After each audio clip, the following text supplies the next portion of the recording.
Howdy doody, welcome to it. Zeke's driving. Where are we going, Zeke? Where are you taking us?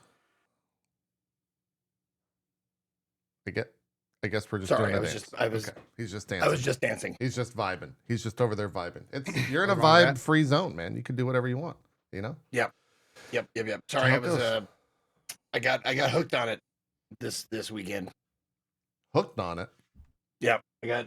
I got rehooked up on some Just Dance. On Just Dance. Oh. Yep. Did you know there's lore to that game? Like actual in-game like story lore? Did you know that? Someone was saying that during the stream, like during the hour that I did Just Dance, like someone was saying that, and I'm like, you're fucking with me. And now you're saying it, so I'm like, no, there's actually there's also lore in PUBG, so I mean, what is the lore in Just Dance? I don't know the lore. I know that Little Siha was talking about the lore. Okay. About different about main characters and ulterior characters and the dance. I don't know. Okay. I'm just asking. Maybe you knew, but I guess not. I did not. No. I thought people were just messing with me, honestly. Hold on. We're getting some hot. Someone apparently got stood up during a wedding, and that's part of the Just Dance lore. Oh. Okay. So, and it's the love story. I don't know. Okay. You got to do a deep dive into that, Zeke. No, yeah, don't. Yeah. We'll do I'm on it. Full report for next week's show. Top of the show, we'll get the Just Dance lore. It'll be great. Sounds good. And Cohh will have to help you research. I'm giving you both homework. Coh's going to do a full stream tomorrow of Just Dance. He's got to play through all of the games. How many songs are there in Just Dance? That's actually a good question. How many Just Dance songs are there? Like in Toto? Like throughout all of the games? Boy.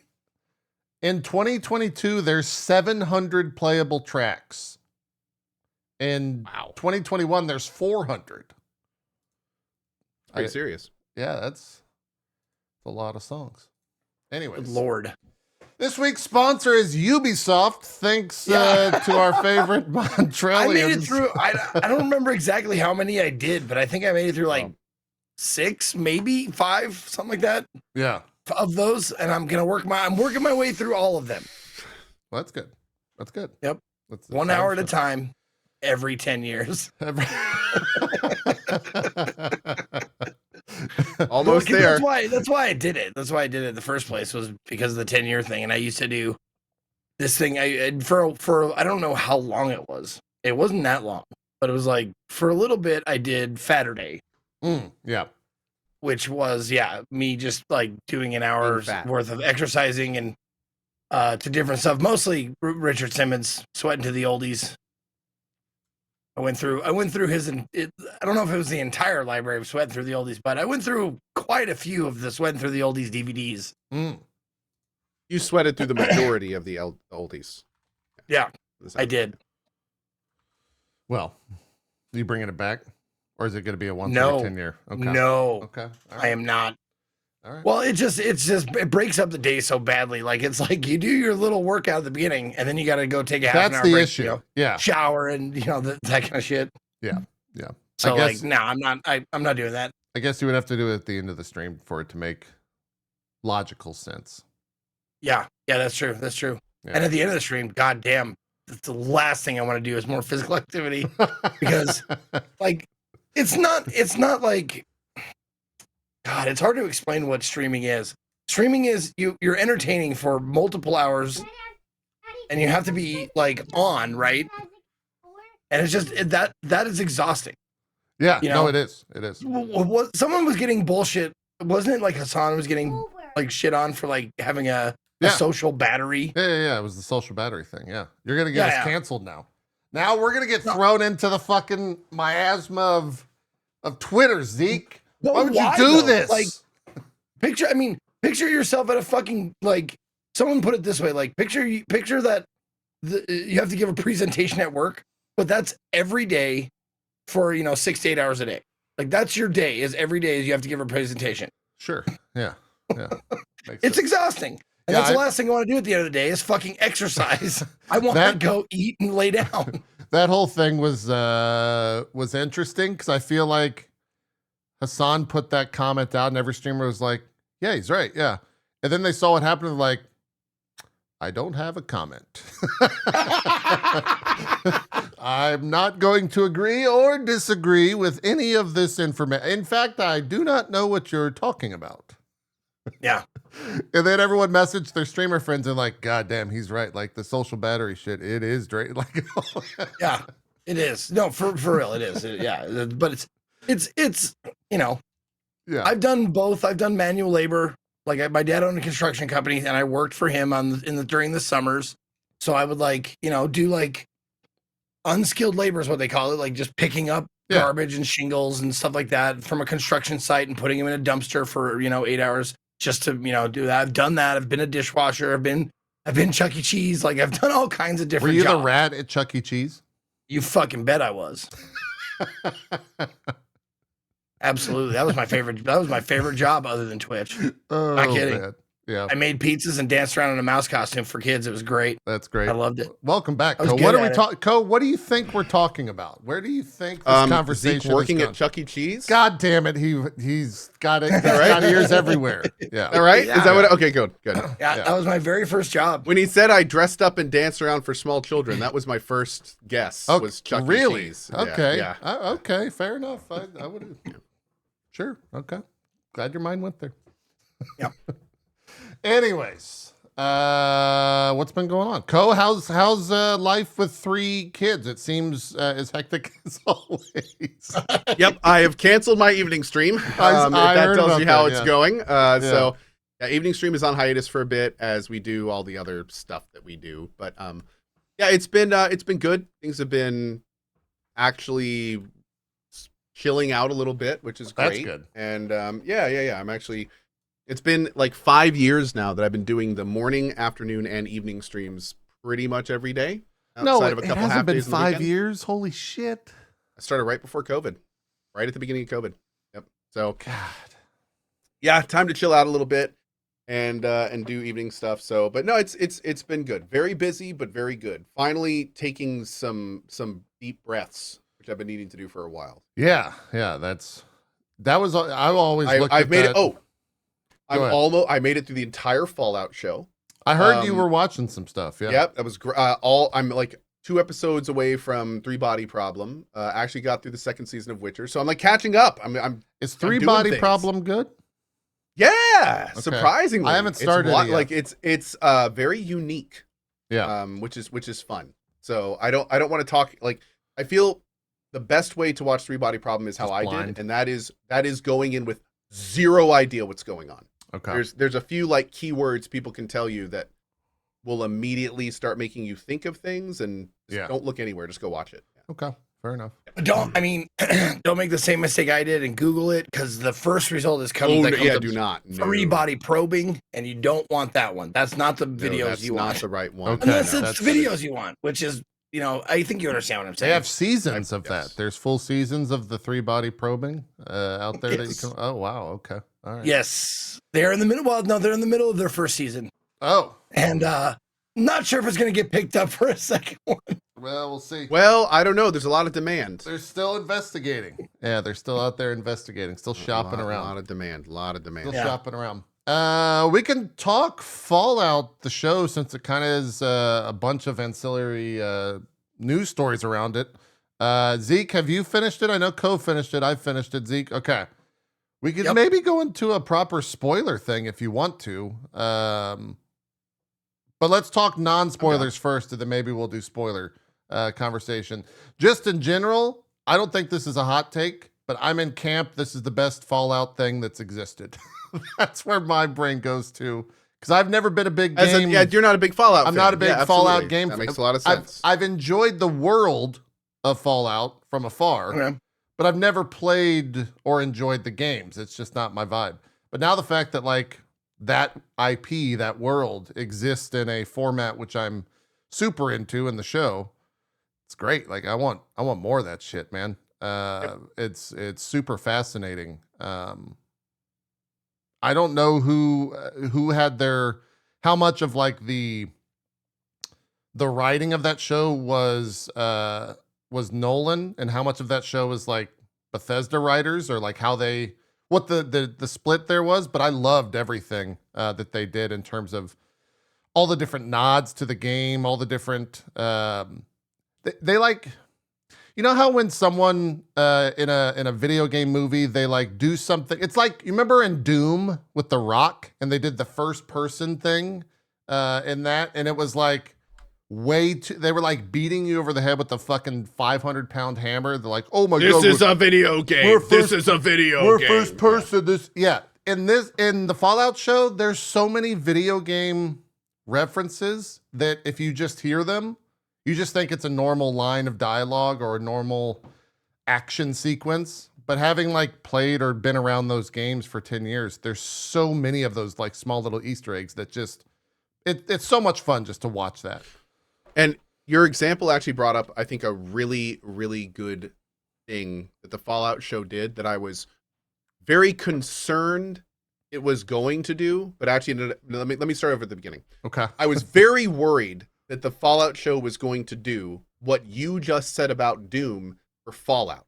And what I was worried they were going to do was they were going to treat the game as the subject matter instead of the world lore. Sure. And see, the thing is when you're making a show, you need to do it like Dark Souls, where your game is the world lore, but then the show is its own awesome standalone thing. Because if you make the show too dependent on the lore, then that's when the shows starts losing integrity. It starts only being for the fans instead of like people that just like good television. So that's the thing for me that 100% sold me on Fallout, was because at the end of the first episode, I was like, I would have liked that if it had nothing to do with Fallout. Like, those are good actors acting well with solid dialogue that was entertaining.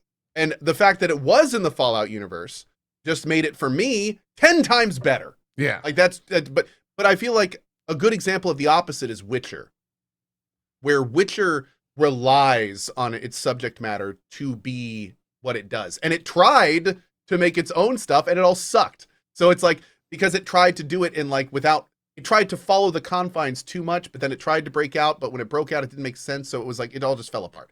Yeah. So with the Fallout show, I was so pleasantly surprised with it. Like it felt so much like Fallout. There were so many things that they did in that show that if you were not a Fallout fan would mean nothing. Like literally it was just like a camera panning over something or an object being in the back of a scene. Where it's like, if you were watching this and you weren't a Fallout fan, it would mean nothing. But if you knew Fallout, you're like, oh, it's that thing. Oh, it's that. Oh, he said that. And it's like, and that was just great. I loved that about it. So yeah, it was, it's a great show. I loved the ending, and I can't wait for the next one. The only thing I didn't like confirmed. So there will be a next. The only thing I don't like about it is the same thing I don't like about every Fallout game. What's that? And that is their interpretation of the Brotherhood of Steel. But you know what? That's a lore thing, and we'll talk about that another time. I kind of want to talk about that now. Do we need to put up why spoilers are we talking for about that? It? Yeah. Well, the reason that I can't talk tags? about this with you, it'll spoil potential future? No, because it's specifically related to a lot of the stuff in the first Fallout 1 and 2 games. Oh, okay. So if you're not a fan of like that lore, like the thing is here, okay, I will give you the TLDR. Brotherhood of Steel started as one thing in the first and second Fallouts. Yeah. And it became something else in Fallout 3 and 4 and the show. Like as an entity, their goal shifted or something? Is that what you're trying to say? What Fallout is and what the Brotherhood of Steel is in relation to Fallout has changed over time. Okay. And I like the interpretation. Fallout, the Brotherhood of Steel started more as like this kind of like heroic organization that had problems, but they're kind of like somewhat good, and they kind of have this more zealotous, we're doing this to protect everyone thing. And if you play Fallout 1 and 2 and do all the Brotherhood of Steel stuff, and I'm not saying they didn't have problems, they always had problems, but in the later Fallouts, the Brotherhood of Steel started getting used as the story's mechanisms for, massive issues. Like Fallout 4 is a perfect example. Like what they did to the Brotherhood of Steel in Fallout 4 makes zero sense. Like the Brotherhood of Steel not wanting to use synthetics or control synthetics and things of that nature. Like it goes against like everything that they stand for in the first 2 games. So it's this weird, like, the short of it is I don't like what they've done to the Brotherhood of Steel over time, because they meant one thing, and now Bethesda and the show is just using them for something else, and it doesn't. Even 76 didn't do it super well. So are they trying to show the like passage of time and how the wasteland like corrupts anything regardless of its like initial nature, or is it just a straight up storyline shift? They absolutely could. I mean, there's all sorts of story reasons it could have went the way it did. And I think a lot of what happened to the Brotherhood of Steel, you could argue, is like, nothing survives the Fallout world, which I think is what they're doing, really. But again, going to in 1 and 2, they had such a foundation for something incredible to happen, and they don't really historically talk about like what happened to that. It's just all of a sudden in the later ones and in later timelines, they just kind of appear back on the scene, and they have all of these issues they didn't have before. It's this, that's all it really is. There's like a break in the timeline somewhere where what they are changes, and it's never really talked about or explained. And there is some leadership shifting, but not to the degree where it would matter for these story changes. And but at this point, we're just talking about like spaghetti lore between games, So sure, yeah. It's very opinion oriented and very what people want to see from the games and stuff like that. Yeah. Obviously no right answer. Yeah. I mean, it's all connected in one way or the other, regardless of if it's a woven thread or spaghetti. Casual Robot in chat says it's a majorly unexplained tonal shift. And yes, that is a good way to say it. There throughout the Fallout lore, there is this tonal shift where like the possible saviors of the wasteland become like arguably one of its biggest enemies. And it's just a little weird. Okay. Yeah. Cool. Oh, and please don't spoil the show. We're talking a little bit about we're not spoiling show. We're not spoiling the show at this point. In fact, I don't even know if we need to get into. I've been thinking about like a spoiler conversation. I don't know if there's anything that we would add to the conversation that we haven't already discussed without just straight up spoilering the show. So I think we might just skip out on that. But we're all like very much in agreement that it's great. It's so good that it's actually made Fallout 76 relevant again. That's how good the show is. Is that people are like, we should probably play this Fallout 76 thing. And I'm like, well, okay, sure. No, it's weird, like having people come into your chat and go like, hey, are you going to check out Fallout 76? I'm like, fucking what? It's a weird thing. The game, I've never had a desire. I think I played it for like an hour with Cohh. We played it together, on the stream. Yeah, exactly. Yeah. It is nowhere near what it was at launch, 100%. And we've talked about that ad nauseum with both Cohh and Gathalion and what they've done with all that. But like, I re-downloaded Fallout 76. Gassy Mexican, friend of mine in front of the show, has been playing a bunch, and I was like, sure, let's see what it is. See how it is, yeah. I load up the game. My FPS is immediately capped at 45 FPS, and I'm like, okay, I guess let me close this down and go change the INI file. That's fine. I'll just go into the NVIDIA settings and like cap the FPS at like 240. Great. Okay, let's boot the game back up. Oh, okay, this feels so much better. The world looks all right. I've got a good. Let's go enter this building right here. And I enter into the building, and I look around, and then I'm like, W. My character's not moving. I'm like, well, did my keyboard die? Like, what? Why can't I move? I'm going to go back outside and re-enter the building. Maybe it's just maybe I got like the 1 in 1 billion bug. Load outside, load back in. Nope. apparently if your FPS is too high in the creation engine, and this is a very long-standing bug, it actually makes it so you can't like move indoors. It won't actually just let indoors though. Okay. Yeah, and that was where I was just like, I'm good. Like, I don't want to fight this bullshit. And that's where I alt F4'd and uninstalled like 120 gigs of Fallout 76. But yeah, that's a me thing. Beef wagon, is it? Yeah, it's a big game. They've added a lot to that. But that's a me thing. That most people won't run into that issue. I would assume, but yeah, that was my let's rediscover the Fallout franchise, hitting a very quick, massive stone wall. But it's happening across like everything. I think I saw a stat that like Fallout 4 has had like 700% more people playing it or like downloading it or checking it out or sales or something like that. It had over 60,000 players. Fallout 76 did, or Fallout 4?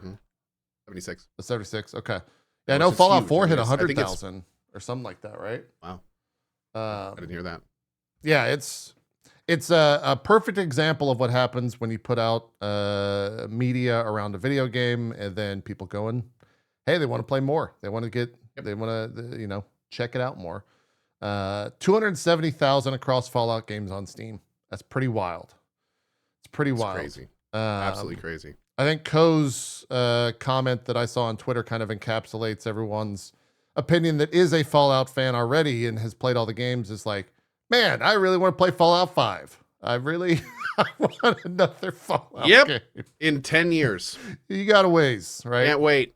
Yeah, because they're doing Elder Scrolls first, right? They've already said, okay, that they're doing Elder Scrolls first, and they haven't even like started talking about it. Yeah. So I mean, and it's gonna be, and there's gonna be years of them talking about it.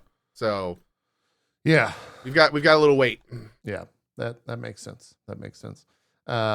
Zeke, I know you watched it. Are you in the same place me and Cohh are in? Just like great. It was a great TV, easy binge.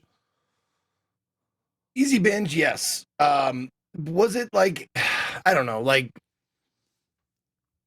did I love it? No, I wasn't in love with it. Really? I fell short of love for this one.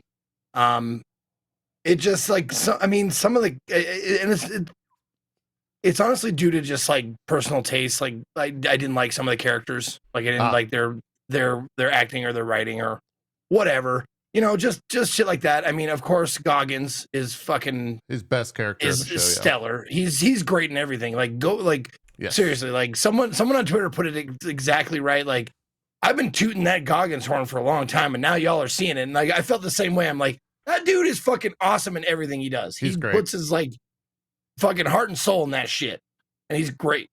If you don't think so, watch Predators. That shit was awesome. He's like the most memorable character in that fucking show. It was great. Yeah.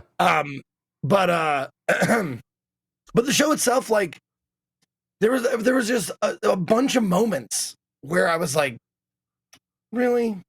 You gonna do that? Okay. Yeah. Or like, it's like ignorance goes too far. Like, I'm a vault dweller. I don't know anything. And it's like, no, but you're still a human being. Like, you still can function. Like, right? Like, this wouldn't be like that much of a mystery to you, I don't think. You know, that See, Zeke's never met a vault dweller. Yeah.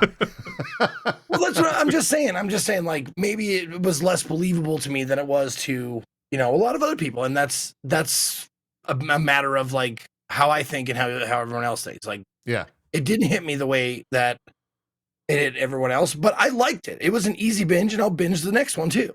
Yeah. It's a fucking good show to watch. It's a fun show to watch. Is it like, it's not gonna make me, you know, it's not gonna affect me emotionally or make me think too long after it, but it's definitely like while I'm watching, I'm like, this is great. Yeah. I think it was kind of, and I would agree. And that's the thing is, though, is in a lot of ways, that's the whole Fallout universe. The whole thing is kind of like pulp humor.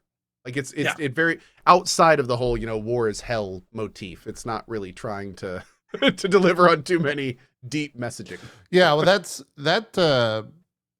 Although there is some every now and then. There is some of that in the show, and I think those were some of my like favorite moments, because the thing that I have always respected about the Fallout games, while I've not enjoyed the actual like game aspect of them, I still know a lot of the major storylines and story threads in all those games, because it's impossible to exist in the space in the role that I have in this space without knowing that type of stuff, just through people talking.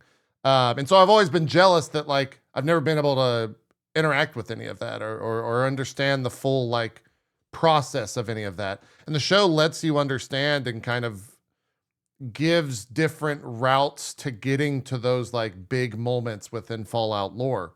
And that's where I was super on board. When they do like all of the, you know, all the iconic Fallout shit that you would expect to be in a Fallout thing. And kind of give you a reason for all that. They also do a bunch of stuff too, where it's like as far as I know, you guys will have to correct me, and they explain why things exist that have been in Fallout forever that the games have never like attempted to. And I was like, that's really fucking cool. Like I like that. I'm a fan of like why the Pip-Boy guy looks like that. Cool. Why the vault colors are the colors they are. Yeah. That stuff was really cool to me. And it allowed me to like experience, you know, Fallout with having played the games. And that's where I was super on board. But you guys are right. Like it wasn't like a thought-provoking show, apart from maybe the first 10 minutes. There were like, the first 10 minutes were really good. And also they're doing some, they're starting to do some fun things based on like relationships, and the father-daughter thing at the beginning was really interesting. And there's some interesting things in there, I think, for sure. Yeah. I do think that, you know, going back to the first 10 minutes, if you watch that and you're not immediately into and like grabbed by what is happening in front of you, like they created a hell of a hook in the opening of the show that will definitely at least make you finish that first episode. And I think that's what drew me in and kind of kept me seated for it's only 8 episodes, but it feels like they cover so much throughout that entire process. So yeah, it was great. I'm glad that they're getting season 2. It also makes me, I guess, less worried, but also still kind of worried for like the God of War show that they're doing and the Horizon show that they're doing. God of War tells a singular story, and it's not a world that they're telling, it's a story that they're telling. And so they could very easily fuck that up. Same thing with kind of Horizon. Yeah. Horizon could also be really cool in terms of the world that they're telling, but we'll have to see how it goes. I think God of War 2 is like so paramount on the actor playing Kratos that if it's not what all people that have played God of War imagine, you know, Kratos to be, it's just gonna suck. Like I don't know. In a lot of ways, yep. They could very easily Master Chief that up. Well, I know someone who did a pretty good God of War cosplay not too long ago, and I think he's probably available and willing to shave his head again. There you go. You know, okay. You're talking about Christopher Judge, right? That's right. That's right. Yeah, exactly. Yeah, Christopher Judge. Yeah. Absolutely. Yeah. So, real quick on the Fallout thing, what was your favorite like callback to the game, like Easter egg, I guess, in the show? God, there's so many. That's non-spoilers. Yeah, I mean, there's. You have the one that stands out? No, I'm not talking about like. Is there spoilerific ones? Like, I mean, I think some of the stuff towards the end is definitely a little. Sure, I suppose. Yeah. There's a lot of like reference stuff that really caught me. I think it's just how much like.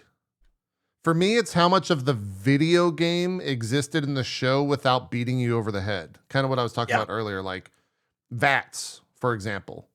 Like, when did that happen? Because I was waiting for it. In episode 2, the ghoul fight, they do a ton of like slow motion bullet shots of him just like blowing people's chest open. Sure. Did they make the sound?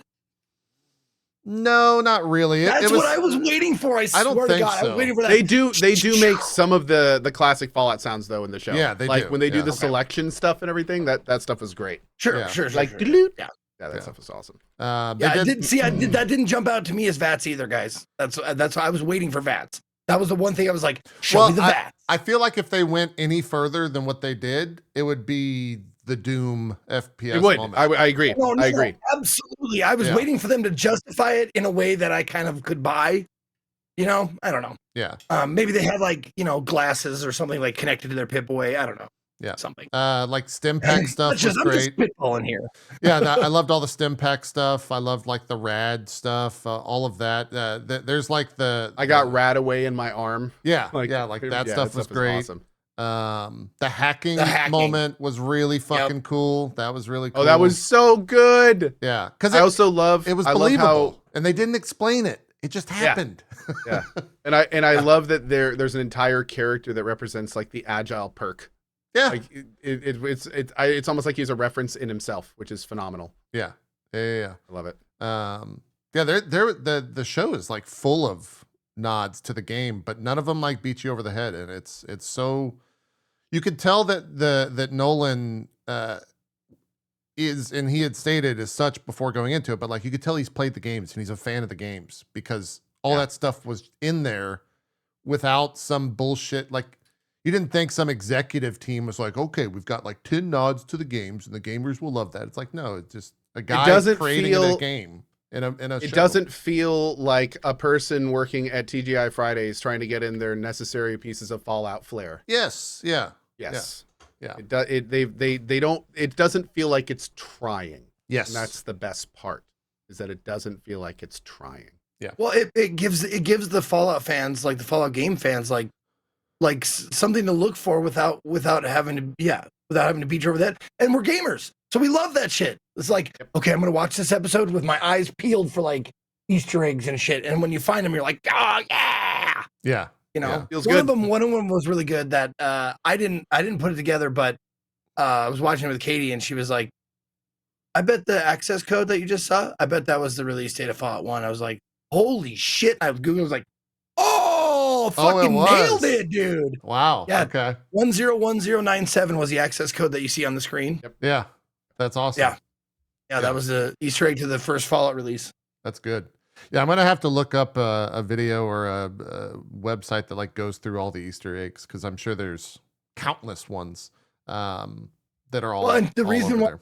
is because she was like, Bethesda loves to do that with dates. Like Right. Skyrim was released on 11/11/11, 10/10 for this, blah blah blah. Yeah. Yeah. IGN made a video. It's got 100+ references. Nice. I might have to check that out. That's kind of crazy. That's cool. Yeah. I'm still. There's part of me still. It's like maybe I should actually check out a Fallout game, but I've stopped myself from doing it. But I'm getting close because we're going into like a dry. Honestly, it's the best time as a streamer. The literal to play it best from a time. business. Yes. This is From if a you are business going to point of play view. it, It's the best time. Specifically, like Fallout 76, Dance Gaming, Gassy, a bunch of different folk. Fallout Annie. 76 is the worst possible thing you could play in the Fallout. No, universe. 100%. But I'm saying as a streamer with the gifted sub program that's running right now, Okay, that's it's true. very, very smart business wise. To like, you're seeing Fallout, you're seeing viewer numbers like go up when playing Fallout 76, and I'm getting like really bad whiplash seeing that, where it's like, what the fuck is going on? It's like when Final Fantasy was big, like a year ago or 2 years ago, and I was like, "What the fuck?" I've been looking at chat and shit, and like I'm seeing all the Fallout 76 like people who have kind of stuck with it are just like, "It's good now, come back, it's good now." Yeah, I've seen like Ithalion's been very vocal about that on Twitter, and it's still Fallout 76 at the end of the day. It's still Fallout 76. A bunch of people have been playing Fallout 4 modded, like Burke Black's doing a 1K mod playthrough or something. Okay. The Life is Real or something. I forget what it is. I see so many people in chat are saying, "Oh, 76 is good now. Oh, it's great." Like, okay. So here's the thing. It depends on why you like the Fallout show. No, I'm serious. I'm being totally serious. If you like the show because it's super goofy and over the top and it's silly and it's funny and that's the part of the Fallout world you like, I feel like 76 may be a good place for you to be because there's lots of other people and lots of organic, ridiculous situations. There's cosmetics for everything, so everyone looks like a freaking clown. Yeah. Like it's still a Fallout world, which is arguably my favorite part of 76 is the world, and that's there to explore and stuff. And most importantly, new Fallout people can play with experienced Fallout people. The Fallout 76 community is awesome. There you go. There's some reasons to play 76 if you're a fan. If you're watching and like the Fallout show for the world and lore, 76 is a monetized clown show. You don't think it pushes the lore or story forward? No, not at all. Okay. No, it doesn't. So if you want like the actual like lore and the stories from the world and like the actual stuff of Fallout, that's not what 76 is. 76 is a sandbox to monetize the Fallout universe in multiplayer. That's what that is. It's not the Fallout games. Yeah. So, that's but it has a place, and I'm thrilled it's in a better place. I don't like 76 for my own personal reasons, but I love that people's enjoying it. I love that people that never would play the Fallout games enjoy 76. Sounds like someone's never been to a decent clown show. That's all I'm saying. No, there are some clown shows out there that'll knock your fucking dick in the dirt. I'm telling you, they're great. What's funny enough is the best parts of 76 are like the stuff that I feel the other games just do light years better, which is like there are some quests in 76 that they finally put in after the community like choked them, telling them they wanted them in. And they're pretty good. Like I like the Wastelanders and the Brotherhood of Steel stuff. Like that stuff's okay. It's all right. I would have preferred all that in a single player game, obviously, but it's fine. It's good introductions to that stuff, I feel. Yeah. So, yeah. But again, I feel like all the other games do all that better. So like everything 76 does, if you like the Fallout world and lore, I feel like the other games do that better. But 76 does stuff the other games just can't do. Like, multiplayer and RNG looting and the social hub and cosmetics for everything and which some people love. I mean, so it's got a place. It's got a place. Yeah. There you go. So a little bit of a longer answer there. No, that makes sense. Yeah. What it is actually doing is making me want to go and at least like because I dabble in retro. Yeah. You know me.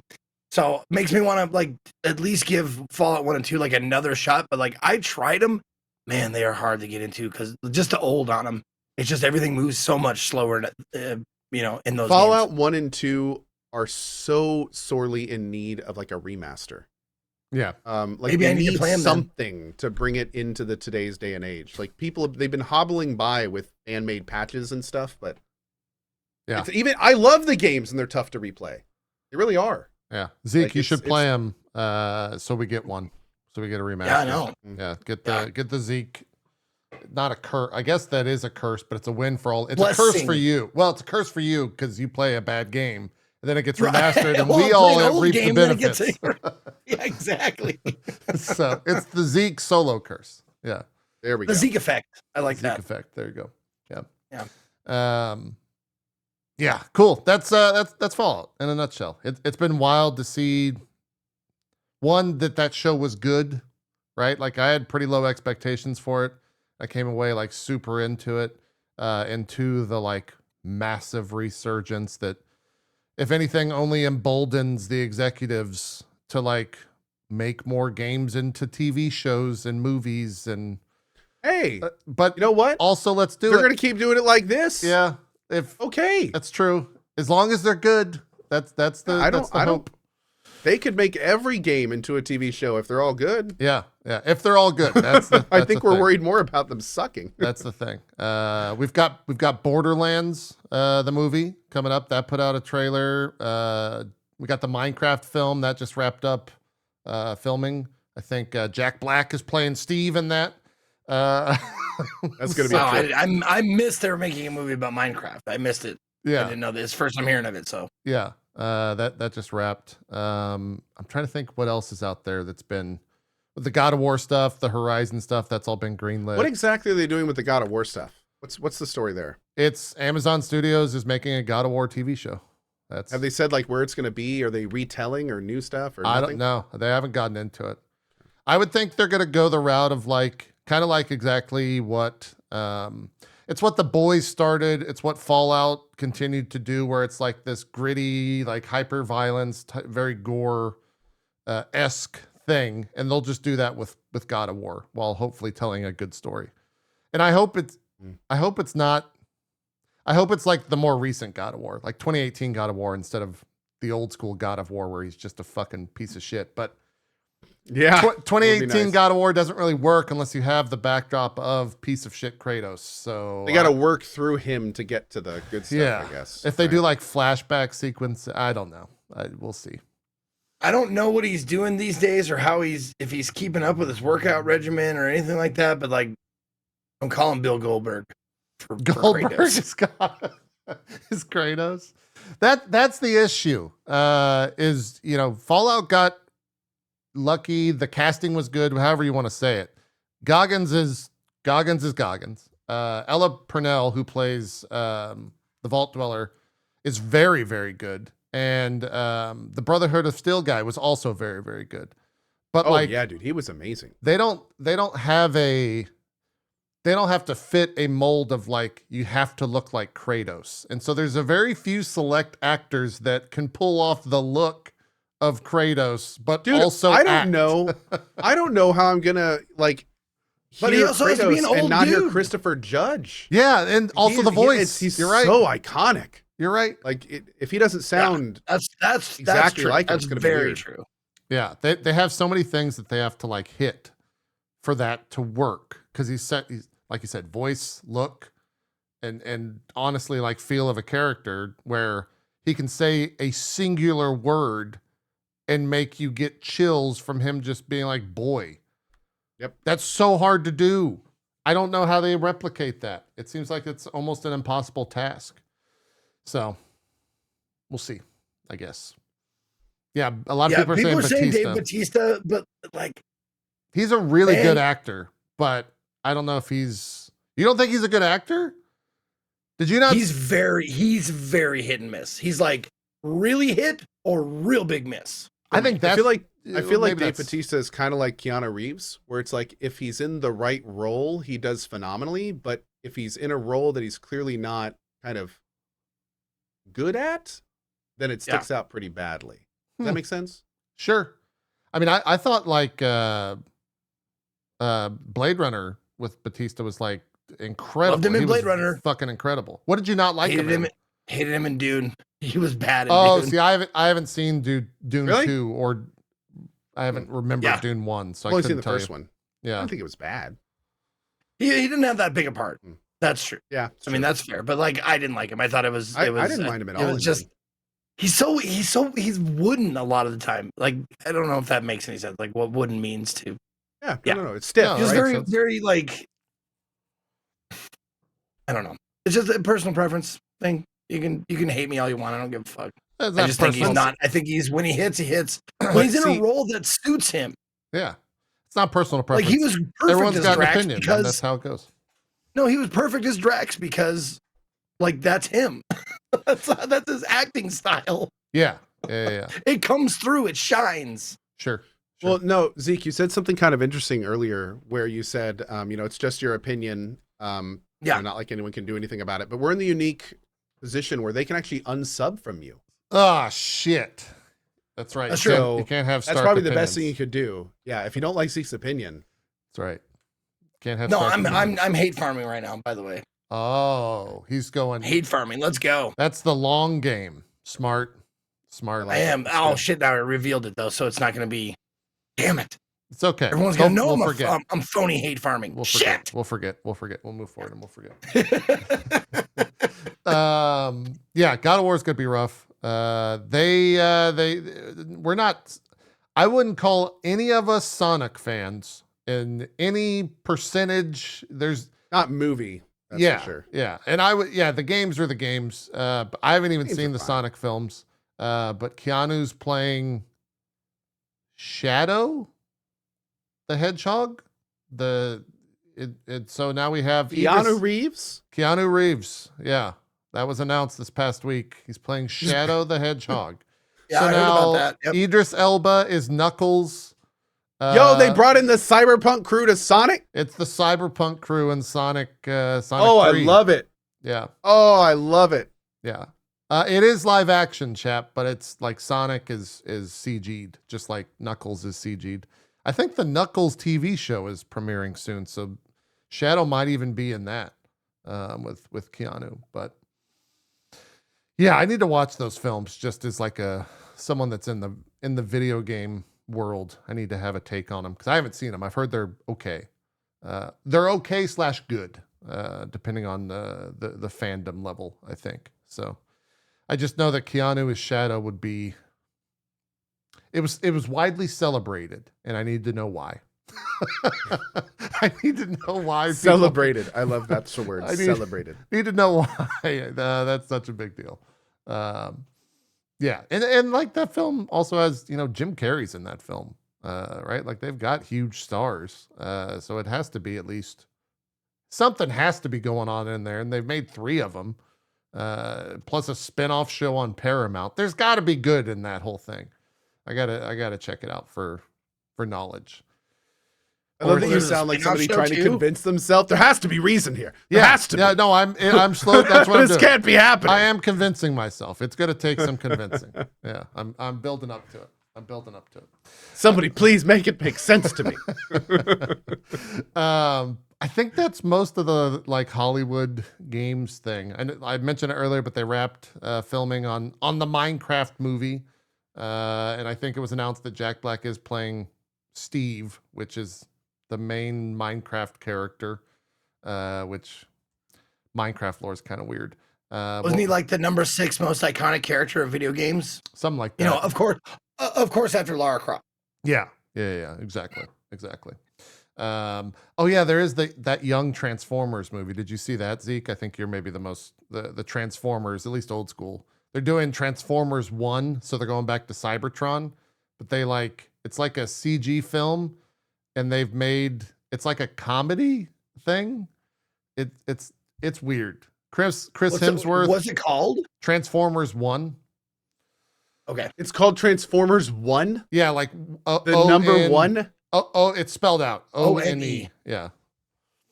Yeah, so it's not Megatron and Optimus. It's Orion, Pax, and D16. So it's like the original Transformers lore.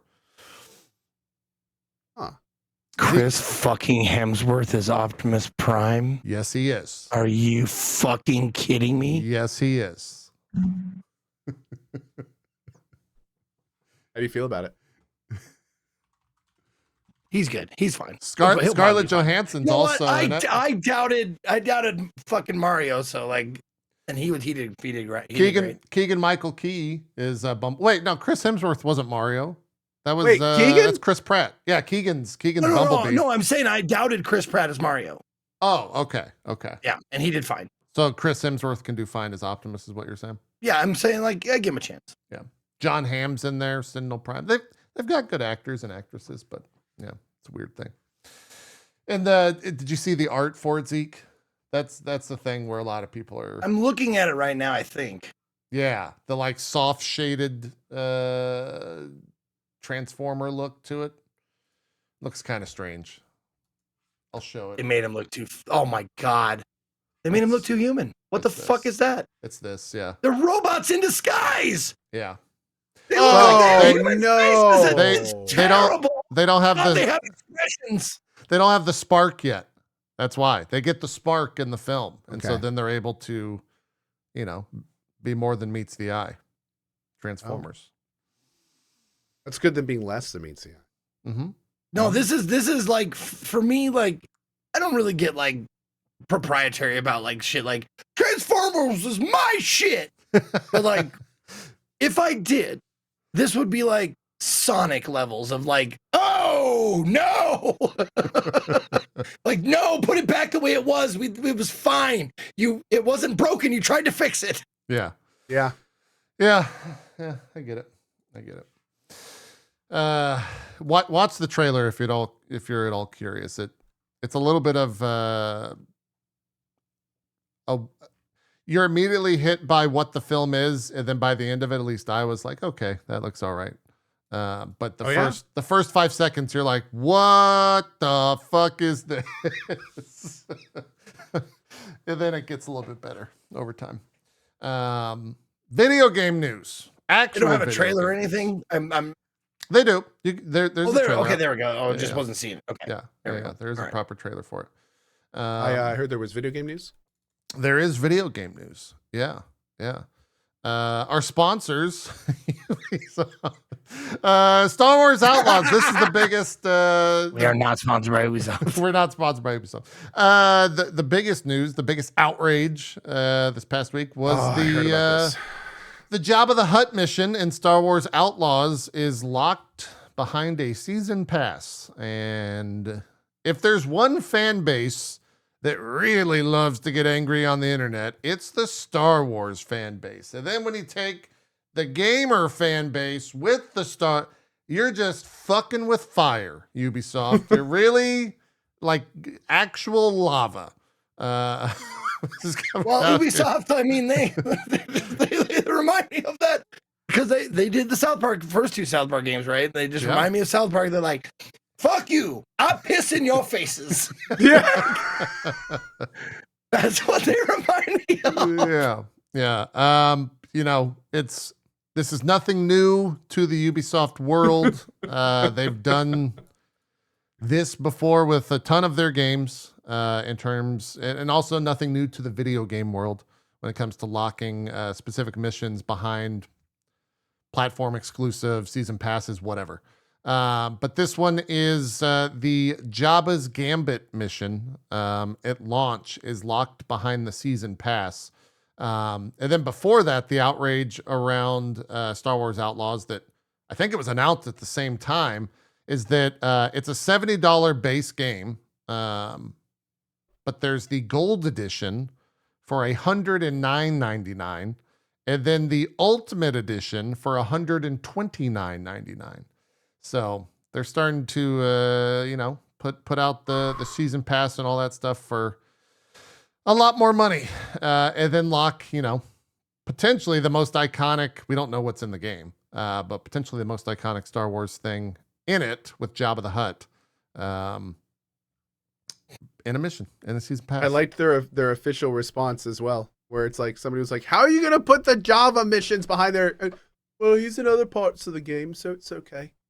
Oh, was that their? It was essentially like, no, it's not the only ones, and it's like, not the point.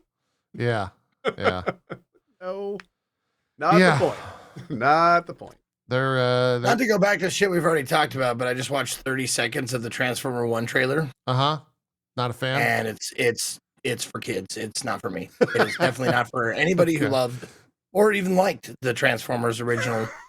Okay. Like cartoon or toys or anything like that. It is distinctly not us in mind that they're marketing this to. They want to market it to a brand new audience who has no idea where the Transformers actually came from or what they stand for. They're trying or to what sell. They look like. They're trying to sell. So that's toys. fine. That's fine. I'm fine with that. That's totally fine. They're trying to sell toys. I'm fine. That's what I'm fine. What? I'm fine. You sound fine. He sounds fine. He sounds fine. I think he's okay. I think he's fine. See, now this is how I'm going to pull us back. What Zeke just did is basically a Star Wars fan reacting to the news of Star Wars Outlaws. I know. A Star Wars fan reacts by Zeke the Third. Yes, it's just different subject matter. It's all the same. It's all the same. The Star Wars Outlaws, I think, was announced and shown when they first did it, and they kind of had that like the spark of like, oh yeah, this could be kind of cool. And then now they're kind of Ubisofting it up as time progresses with this, and so a lot of people are upset with the pricing, with them like doing this with the DLC. But I'm not surprised in the least by it. They've been this has happened for years in the industry. Not saying that you shouldn't be upset about it, or not trying to say like I'm not surprised. You can I guess still that's be what I'm upset saying. about something and not be surprised by it. Yes. Yeah. That's a good point. I've been saying that a lot lately. Yeah. So that was like the biggest, I think, conversation point that folks have had for the past week. Past really 2 weeks. There's been a smattering of different things. Kingdomcome Deliverance 2 got leaked by IGN and then got officially revealed by Warhorse Studios. Man. Which I don't know what your response is, Cohh, and what you just did means. I was surprised that this got a second game. I was like under the impression, I didn't play it, and maybe that's why. But I was under the impression that the first Kingdom Come was like not a good game. Okay. Chat was very quick to tell me that I'm wrong about that it was. Completely wrong. So what it comes down to is, first of all, Kingdomcome Deliverance was released in not the best state. Maybe that's what it was. It was very buggy, and a lot of people, including me, actually had major game-breaking bugs, and there were issues. The devs, however, did stick with it, and there always was and is a really solid foundation. They've since released DLCs, and it's kind of become, honestly, a bit of a cult classic. So it is very much a success story, for sure. I would classify it as such. So KCD2, honestly, for me and many others, incredibly hyped. Yeah. I mean, it seems like they kind of spent a lot of the first game kind of finding their voice.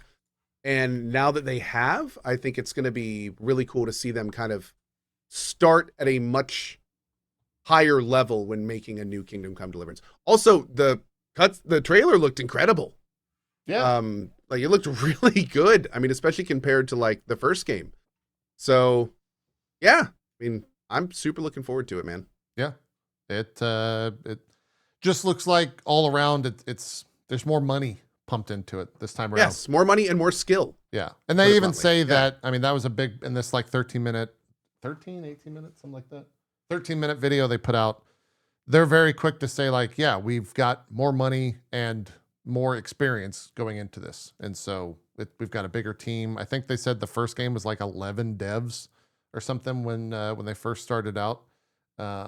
So I was surprised by the fandom around it. It's very palpable. It's cool that, folks are getting what they wanted. To be clear, the thing that I was doing the big eye roll and sigh about was, what was that? IGN, man. Oh, with the leak. Like, I mean, like, my God, dude. Like, just did they say what happened, or did it just leak? The video went live. I don't know, but it's the kind of thing where it's like that announcement is something that this team has been working on for years. It was a huge moment, and just to have a company that is supposed to be, a professional organization have something like that happen. It's mind-bogglingly just not okay. It's horrible. It's horrible. And it's all because of just who even knows why it happened, but yeah, just some dumb mistake, most likely. Yeah. I was, They have a responsibility to report the news, though. They have a responsibility.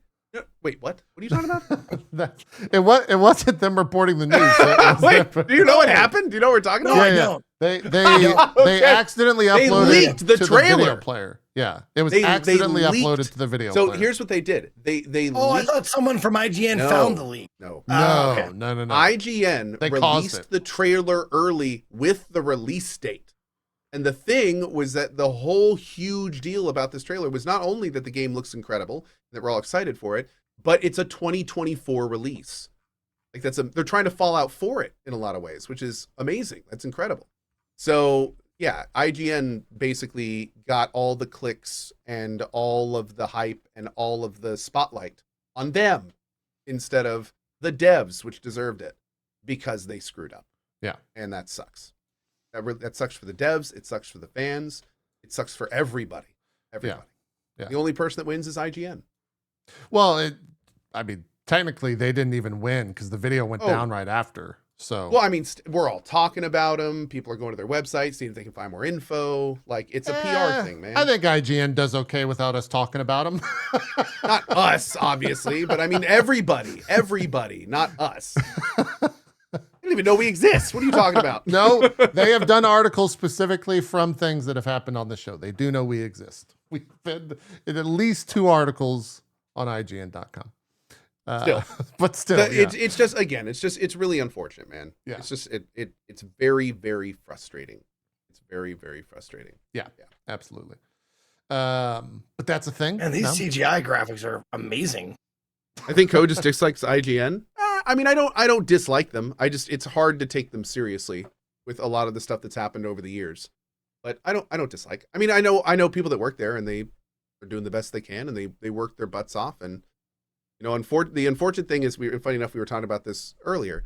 The unfortunate thing about journalism these days is that it's dead. So when companies like IGN try to exist, they unfortunately have to make a third of what they write just clickbaity drivel to pay the bills. And even then, most sites can't even do that. So it's like, it sucks. It sucks. But I mean, I don't remember if it was it on this show or my stream earlier today? We were talking about PC Gamer. I don't even remember. It all bleeds together. That might have been on your stream. Yeah, we were talking about PC Gamer. And how like a third of the PC Gamer articles these days are just clickbait drivel. They're literal garbage. Yeah. But then the other 2/3 are like PC Gamer stuff like classic PC Gamer stuff, and it just kind of sucks that companies have to do that these days. Yeah, to make ends meet. Well, I mean, unfortunate. No one clicks on the other 2/3, right? They click on the hot takes. Some of us still do. No. Us old people, like some of us. I remember PC Gamer when it came with the disc, and like I'd read every word of that, like cover to cover. I'd be in my bathroom for like a month. But oh man, you bought it because you bought it because of the disc, though. The disc was awesome, but I also read the magazine. That was the fall. I did. That was the fall of that was them trying to push mags where they had to. I still read the like it was PC Gamer is a mainstay. Yeah, it was the only thing. They were all good. PC. I mean, I have old Nintendo Powers that are like nostalgic as shit. I know. And I just see the Chad, cover. I read it for the articles, Chad. I swear. Yeah. Yeah, exactly. Yeah, those PC Gamer centerfolds. Oh man, did you guys? They were showing PCs with their cases off. Do you remember? Did either of you read PC Accelerator, the magazine? Yes, I think so. Yeah, there was also like EGM and EGM was huge. Yeah, PC Accelerator. You guys were talking about the centerfolds and everything. Like that's what PC Accelerator was. Maximum PC. It was Maxim PC. Yeah. Oh, Maximum PC was a actual magazine. Okay. Yes. I was saying Accelerator was Maxim. Like, oh my God. Yeah. Like old. The Dude Bro PC magazine. The Dude Bro PC magazine. Yes, that's what that entire magazine was. That's really was. They were they tried everything to keep it alive. Right? Now the only one that still exists is Game Informer, and even Game Informer, I think earlier this year announced they have like a sub program now or something like that, didn't they? Really? Yeah. The new Magazine Informer game subscription, March 26th. It's $19.91 $19.91. You get 10 issues and then all the other stuff as well. I think you get some online components, but they're basically like trying to Patreon it. But GameStop is what kept Game Informer alive for so long. Yeah, for a long time. For the longest time, really, yeah. And now I think they're like does PC Gamer still put out a physical magazine? Or is it all online? I think for a while you could order them, but I don't know if they do that anymore, to be honest. Let's see. Not sure. I think it was like a specialty thing. I don't know if it was. Yeah, I don't know. I'm not sure. They're rare though. You're not wrong, Cohh, about gaming journalism being being what it is these days. Without question. Or I mean, help journalism. In a lot of ways. Yeah. That is true. That is true. What else do we got? Larian made some more stuff. Larian, actually, this is 2 weeks old news, but we haven't talked about it. At the BAFTAs, they also took home Game of the Year, and they are the only game to win in the history of games 5 Game of the Years from like the big 5 publications, whatever. with Baldur's Gate 3. So they've done the Pretty first, awesome. which deserved. Yeah, it's massive. Yeah. Do they have a name for it? Like EGOT? Like, if you win a I don't even think people realized that it was a thing until there was an article They did, about it. Here's the thing. They just made it Probably. a thing. Like it's new. It wasn't a thing before this, so there was no name. Yeah. But still massive thing for them. That was really cool. By the way, did either of you watch any of the BAFTAs? I watched it live. I know you did. I loved Good job, buddy. Dude. I saw you on the rankings. Yeah, that was also weird to be on the rankings for that. Cohh's referencing on Twitter. Is it Stream Hatchet or Stream Hatchet? Charts? Yeah, one of those. There's like a social media account that tracks popular events and like the biggest streamers for it. And I ranked because no one else was streaming it this time around. But anyways, I'd never actually seen, like, there was 3 people on the list. It was like, here's the top streams, and it was like BAFTA _EN itmeJP. itmeJP. Yeah, it was nice. It was nice. And I felt like it was JP sitting in a theater by himself watching the BAFTAs. Yeah, dude. What's up, guys? The show was, for all of the bullshit that people gave the Game Awards, the Jeff show. The BAFTAs was exactly what people bitched about. It was a very good show. There was no ads. There was no trailers. It was developers awkwardly accepting awards and giving very pleasant speeches and having all the emotional reactions that you would want. The writing was very good from the host, who was like actually a video. I mean, he had played video games, and the commentary and jokes that he was making were like of video games and actually from a video game point of view. I'm trying not to sound like the other hosts suck, but he was funny, I guess, is ultimately what I'm getting at. He's familiar with our world. Yeah. Phil Wang is his name. If you know the comedian, but like he was very good. Phil Man, that name sounds like a punchline, dude. He was very funny. And it was just a generally good show.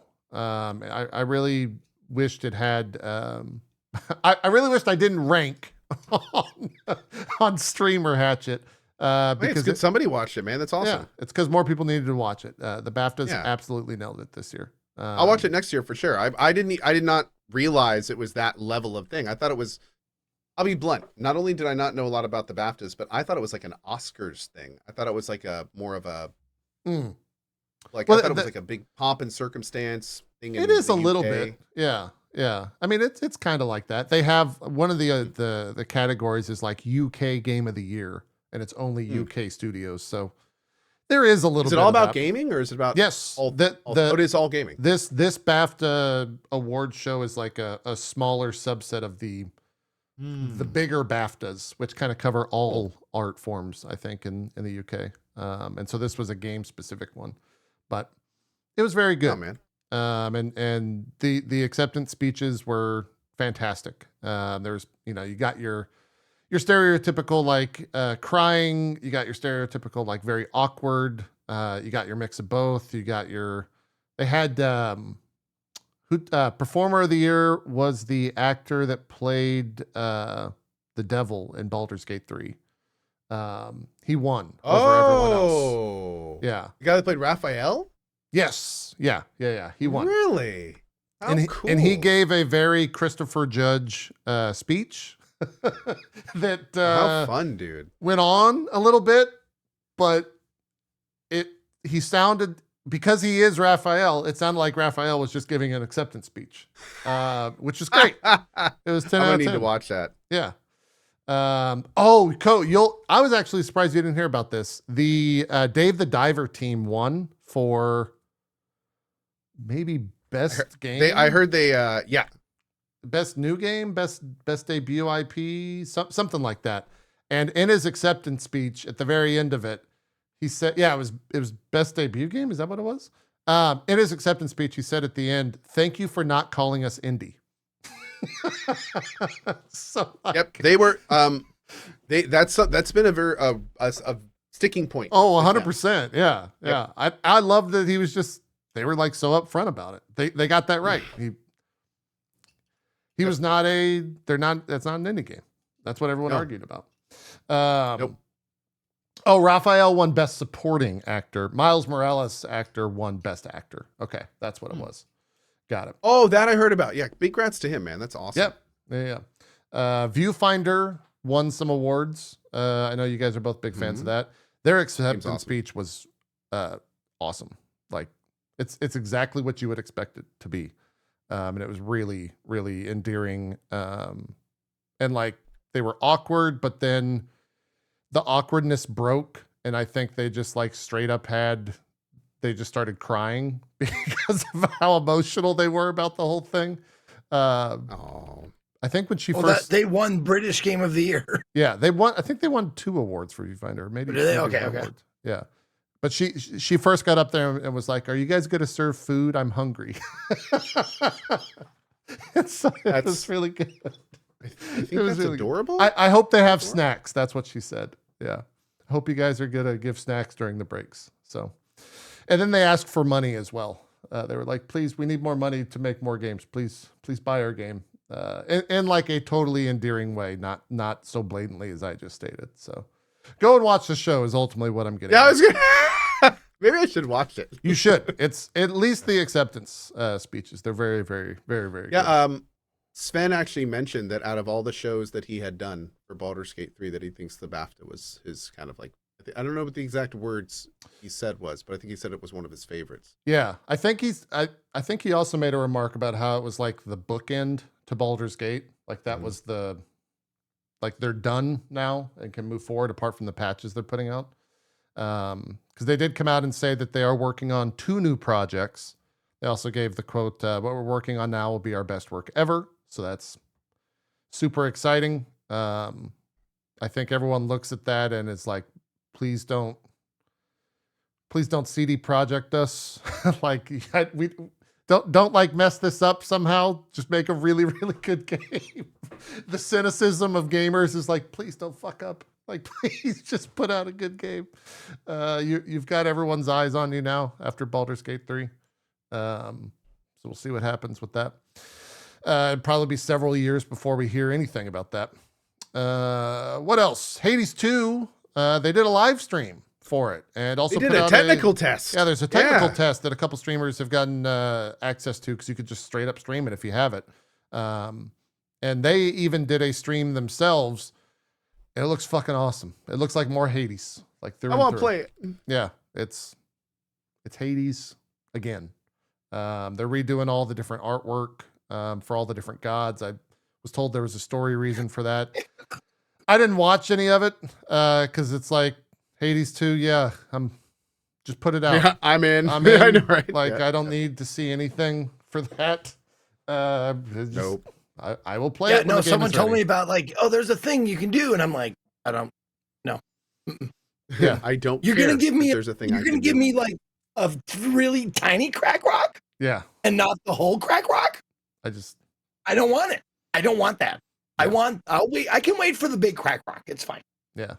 I looked at like 30 seconds of footage. There's a mana bar now.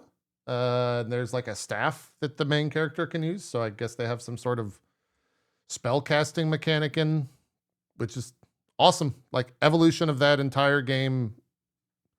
I'm in. Just put it out. I'll pay whatever. You don't have to do anything else. It's better be $60. It's fucking Hades 2. I'm gonna be pissed. Yeah, it's Hades 2. Like that's, you don't have to say anything else. That game's phenomenal. What else? And I saw a bunch of this. Like when you brought up Hades 2, it's like, oh, Silk Song fans in shambles. So Silk Song is, I mean, I'm riding high on copium with the rest of the Silk Song fan base, but there'll probably be something at Summer Game Fest for it with all of the different like ratings boards that are giving it a rating. A lot of people are now thinking in June at SGF that it'll be a release date, shown, playable, something. But man, the copium is high. So high. Yeah. So high. It's been what, 2 years or something since we've seen that though? Like it's been a hot minute. Yeah. Look, if If 7 Days to Die is leaving early access, I know. the fucking Silk Song can come out. I have been saying for years, like, I'll play that game when it hits 1.0. I have to actually play it now. You do. My excuse is disappearing. I'm gonna have to actually play this damn game. I just want to know if they have some sort of end game. God, I don't think they will. It's probably against everything they stand for and everything. But man, it might be one, like, my favorite, like, survival game that I've played. Like, it's just fantastic.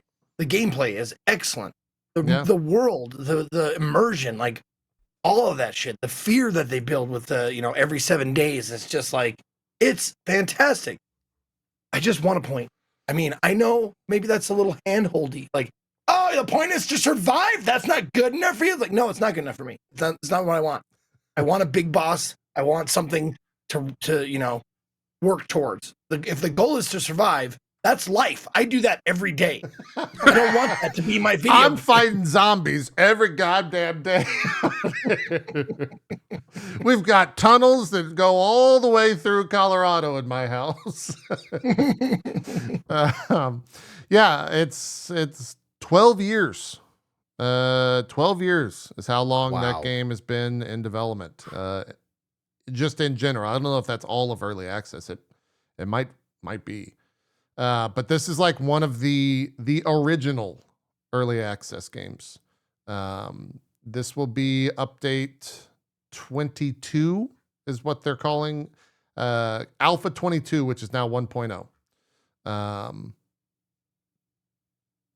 And they've got, they got a full FAQ. They got a video out for it. They're still talking about Kickstarter stretch goals because that was a thing that happened for this. That was a thing. Yep. Yeah. The price change is a thing as well. In their FAQ, it says, will there be a price change or price raise? Sorry. And they say, yes, at the launch of 1.0 stable, the standard retail price of the game from the point forward will increase to $44.99 on all platforms and storefronts. We're offering a major last chance week-long deal on Steam from April 22nd to April 29th so that people have one last chance to get the game before the price increases. I think it's $20 right now. So they're basically doubling the price there for it. And if you already own it, nothing will happen. They have that in the FAQ as well. I'll read the why increase the cost thing. So there's no, at least there's discussion about why that and not people guessing. They said, we feel as though the quality standard of the game has gone up significantly from what we initially, when the initial price was set over 8 years ago, along with over a decade of contents and improvements. We've looked at how others have handled leaving early access, and this is common practice. We in particular want the price of the PC version to have parity with the console version. We do not wish to force any current users to spend more money to play the game they've always supported. However, new users should see the value the game offers reflected in the cost, and we hope that continued support might fund future endeavors in the expanding 7 Days to Die game even further. DLCs, expansions, and continued free updates, including everything listed in the roadmap. So, wild thing to see that game finally hit 1.0. It's one very of those, exciting. Yeah, it's one of those things where you just never thought that was gonna happen. When Zeke played it, I was like, "Yep, that's an early access game. Have fun with it, Zeke." And I played it, I think, last year as well at some point for the first time. It's really good.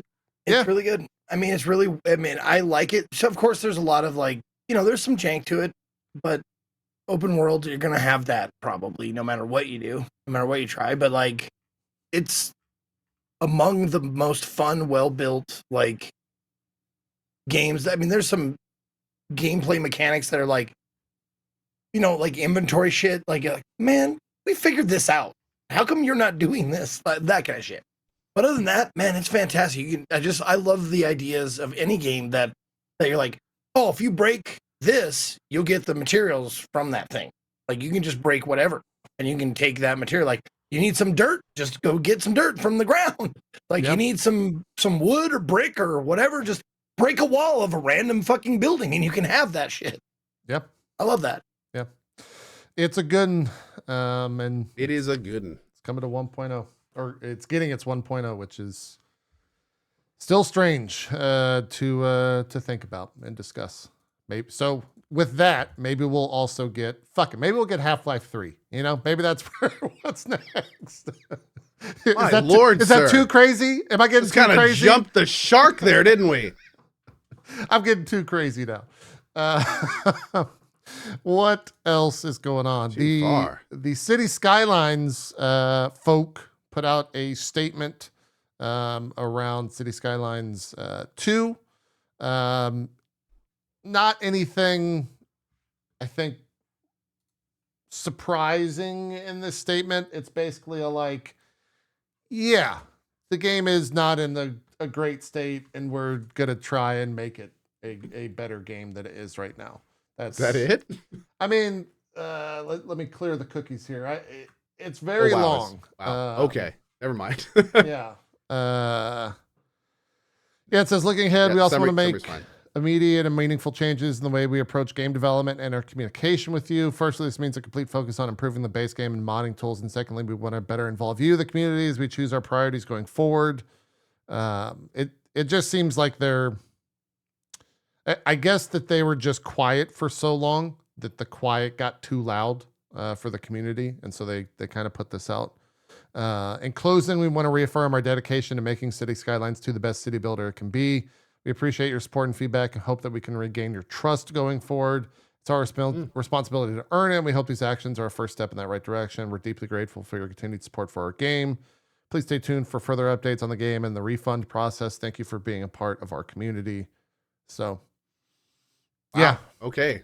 So yeah. That's total damage control mode. They are. I'm surprised how long this took. Right.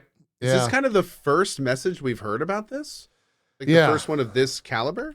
I mean, I skipped it at the very start. I kind of buried the lead. The opening statement is, we see and understand your disappointment many of you expressed after the release of City Skylines 2 and the recent release of the beach properties.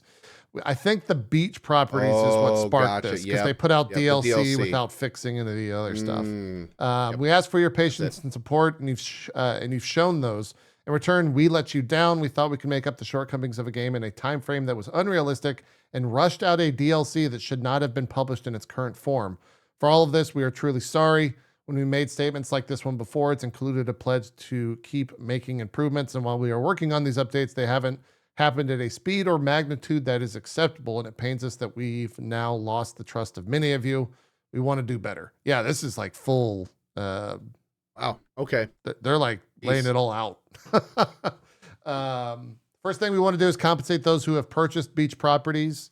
We will change the pack to be a free addition to the game, refund it to the extent possible, and provide additional content with the Ultimate Edition. Unfortunately, it will not be possible to offer refunds for Ultimate Edition buyers. They go into why. Yeah. So they're in full, like. But man, so wait, they released a DLC. Yeah. And then it was so bad that they are now issuing it. They made it free and then refunded everybody? If you bought the DLC by itself, yes. If you bought the Ultimate Edition, they cannot refund that. Wow. So that's a pretty big thing, though, to go back and do that. Huge. I mean, that's massive. Yeah. Large chunk of change for sure. Now, was it so wait. So City Skyline 2, I know it still has issues. Mm-hmm. Is it the fact that the game still has issues and they're selling DLC that's the problem, or does the DLC itself also have a ton of issues in itself? I think it's both. Oh, okay. Yeah, chat is saying both. So just both. The DLC was very lackluster, and the DLC is a problem. Yeah, DLC also had issues. Wow, dude. Yeah. Wow, that is so unfortunate. My lord. Yeah, it's rough. Suck all around. Yeah. Yeah. I mean, I think myself, I wouldn't even say I'm part of that community, but I very much wanted that game to be good, and I played it for 4 hours, and I was like, nope, I'm good. I mean, I think most people, if you were part of that fandom, were severely let down. So it makes sense they put out this this. Now, does this statement. actually like strike you as something that's sincere? Like they were like, we're really sorry, or is it just, are we too cynical? Like I think so. I mean, I don't have any Paradox has always been, I believe, a like generally good company in that regard. Like this is like the first thing I want to say that they've had a major issue with. But I guess, it's kind of just a misstep in the game. Performance seems to be one of the biggest things about that game that so many people struggled with. And if That's anything, what took me, or kept me away from it.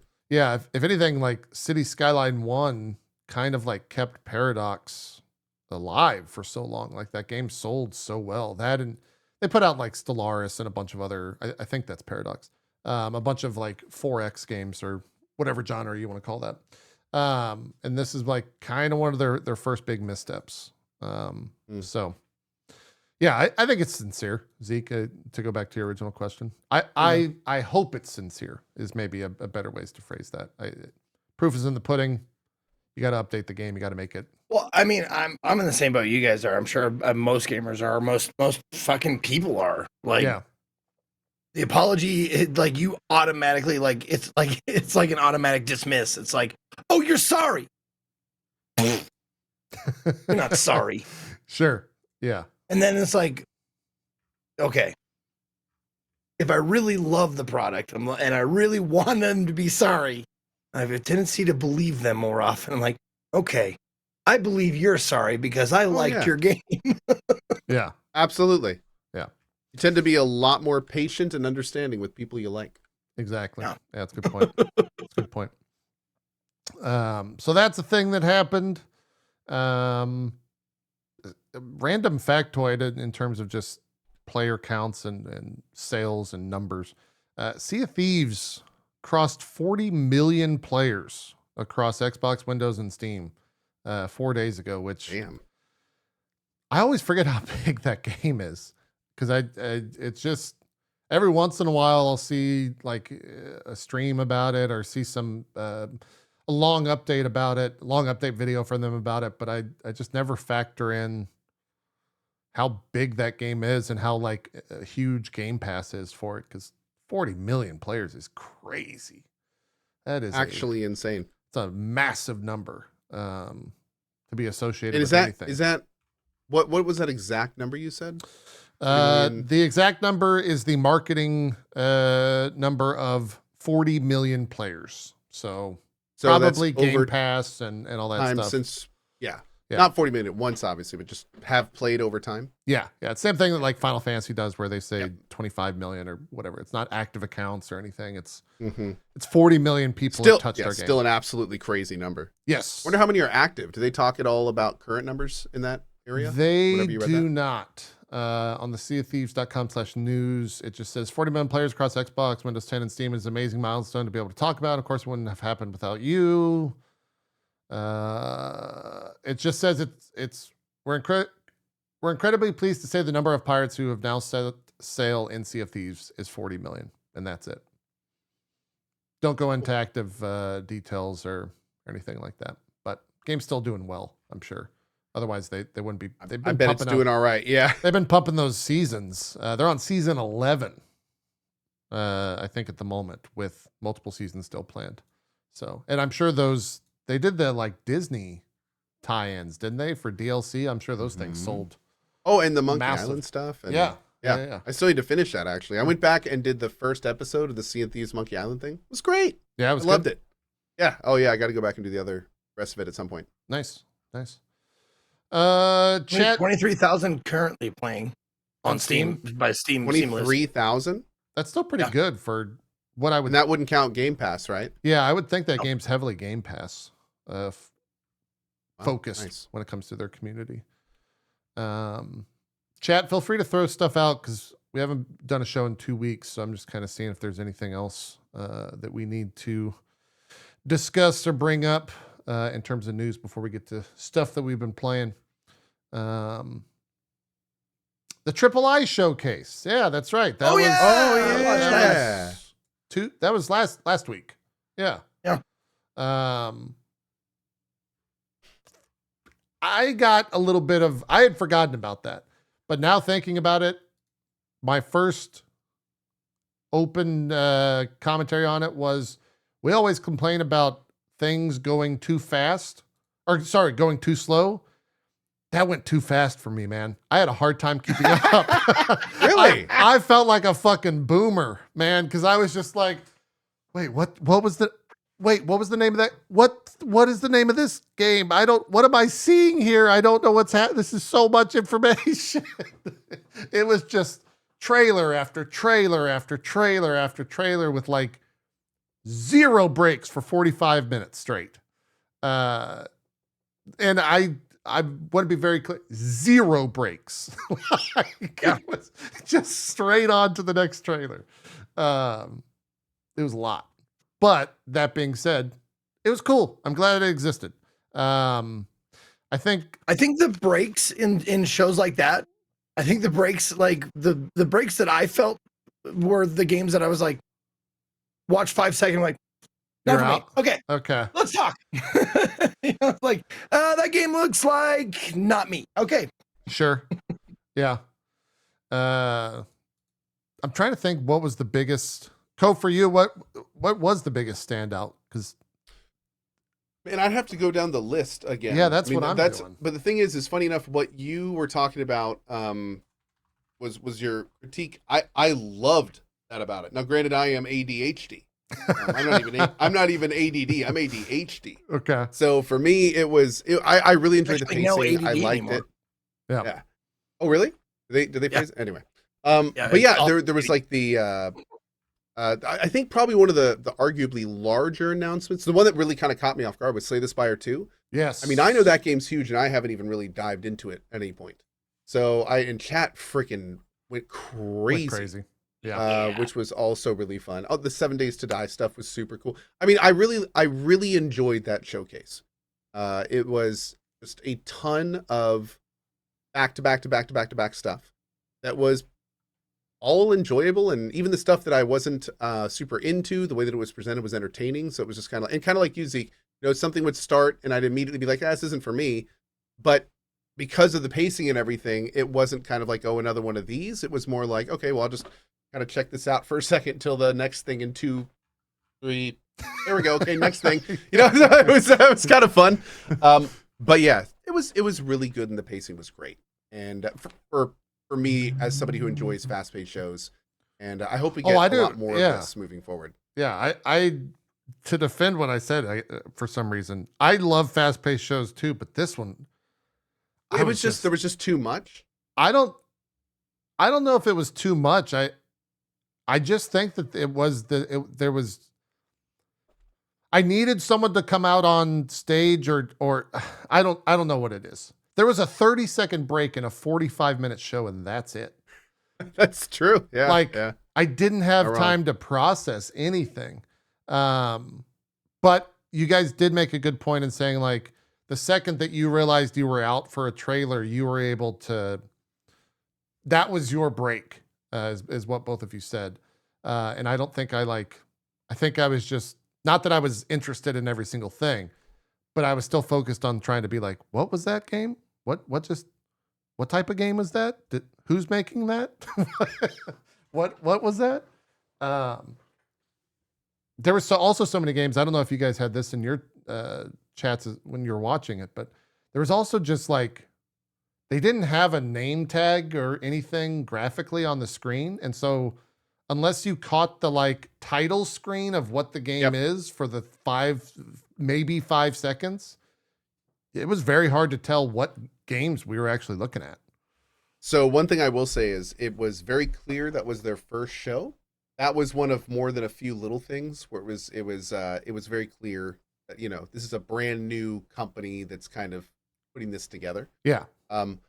I will say that it was a fantastic foundation. Yes. But that was one of a few little things that I also noticed as well, where it was kind of like, hopefully next time we'll nail that part. Yeah.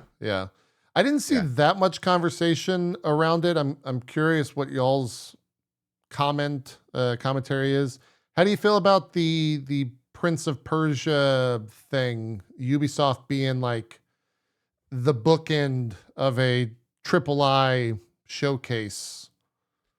Like, is there any weirdness there? Is there any oddity? So here's where it sits with me. When I saw Ubi at the end, I immediately thought to myself, and I hate that I'm this level of cynical these days, but I immediately was like, oh, good. Ubisoft put together an indie showcase to flagship their own product. Great.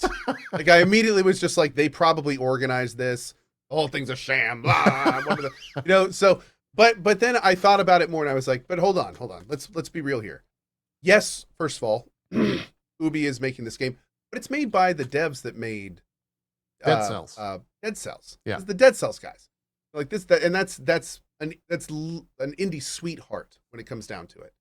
So even and then here's what that led me to realizing: even if it is the case that that's what happened, even if it is the case that Ubisoft just swept in and was like, you know what, we are making an indie game with these guys, we want to showcase it, so we're going to put on a whole showcase thing so we can make it the centerpiece. Even if they did that, I think that's a positive overall. Yeah, I think that's okay. And I'm fine with it. There were some people when we talked about this the first time that were very much kind of like, oh, I can't believe this is so scummy. I can't believe they're doing this. I can't believe they're using indie devs to advertise for their product. But it was kind of like, yeah, they are, but they're also just advertising a lot of indie devs. Yeah. So it's kind of like at the end of the day, they're just kind of spending their AAA bucks to advertise a whole bunch of indies. True. Dude, and speaking from experience, okay. sometimes like you're just happy to be on the show, man. Sometimes you feel lucky just to be there, like I am every day on this show.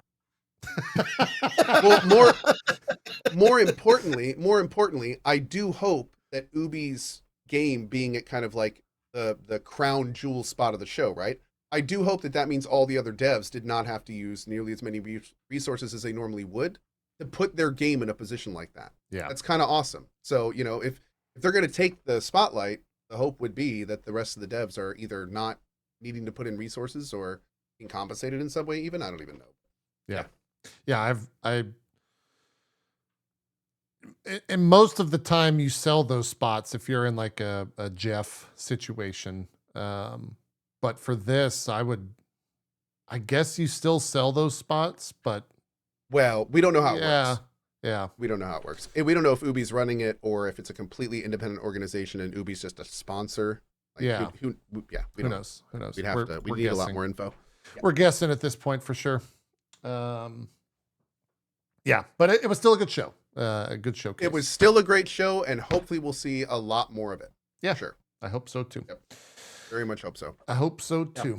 I'm looking forward to that Darkest Dungeon 2 new mode, the Kingdoms mode. Yeah. Oh, that looks great, dude. Yes, that was a highlight for sure. Yeah, that looks really good. Speaking of which, another random little thing though. A lot of announcements at that show. Like a lot of very meaningful, big announcements. That was kind of cool. Like I was totally not expecting that at all. Yeah. I mean, big for the indie scene, but yeah. Yeah, it was great. A good show. A lot of it too was like kept under wraps. Like none of that stuff necessarily leaked going into it. So that was very good. Yeah, normally IGN doesn't cover indies. Sorry. Yeah, that's true. They weren't allowed to push out the video early this time around. Oh boy. Chad, anything else? Video game news for the past 2 weeks? I'm seeing a bunch of smaller stuff, not anything that's like worth bringing in. EA announced they're not putting out any new content for 2042 and moving on to new projects. I mean, that got 7 seasons out of that game, so they supported that game for a while. 2K layoffs. Oh, I guess 2K had a bunch of layoffs. That wasn't. V Rising release in May. Mm-hmm. Yeah. Oh yeah, that was on April 17th. Yeah. Take-Two Interactive to lay off 5% of workforce as video game giant restructures. Yeah. Hollywood Reporter reported on that. I think that comes out to be about 200 employees. So Definitely not good stuff there. War Within Alpha hit. None of us are WoW players, but I did get a little bit of a. There's something about there's a fucked up part of my brain, a real fucked up part of my brain. I want to find the social media post because the wording of it got me excited, and I don't know if it's because I have. Okay, here it is. Yeah. That on April 15th, World of Warcraft, at Warcraft on Twitter said, "The World Soul Saga begins. Beta signups are now open for the War Within." There's something about calling anything the start of like a saga where I was like, oh, that's kind of exciting. And I hate that my brain is like that because I was like, the FOMO hit where it's like, oh, shit, I need to jump in now. Like, I got to be there at this because it's never happened with Warcraft before. They've never referred to anything, and they made like a big deal about it at BlizzCon when they announced this, that like the World Soul Saga is something that they're doing. And I fucking hate that it worked on me, man, because goddamn, it worked. Minok in my chat Let's hear it. Just said exactly what I was thinking. Let's hear it. That is, get marketed. Yeah, no, it's fucking God. I am a mark for that, without question. That is, I got two distinct different images. The first is of like a guy being like, yeah, we should say like something about a story, and then the other guy goes, no, wait, saga.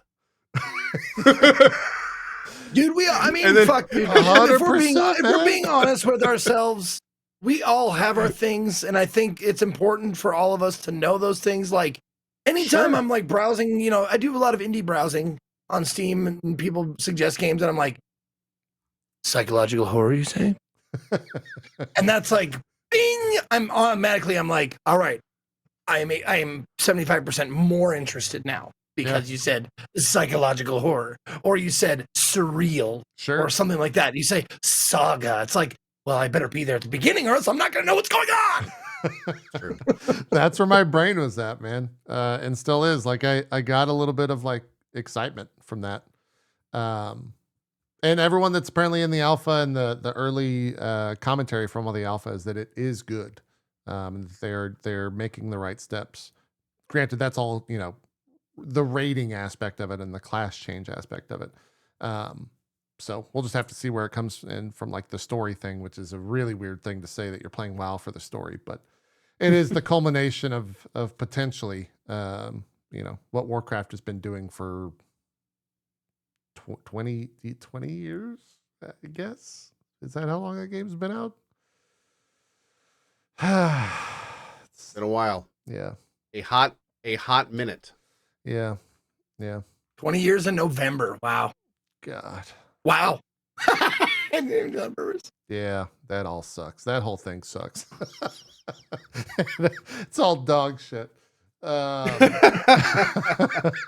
it all down. Just burn time down. All of it. Get it over with. Yeah, I'm still reeling from that time that Macaulay Culkin tweeted like, "I'm 40. Want to feel old? I'm 40." Yeah, that guy. That guy's an asshole for that. Yeah, that was years ago, actually.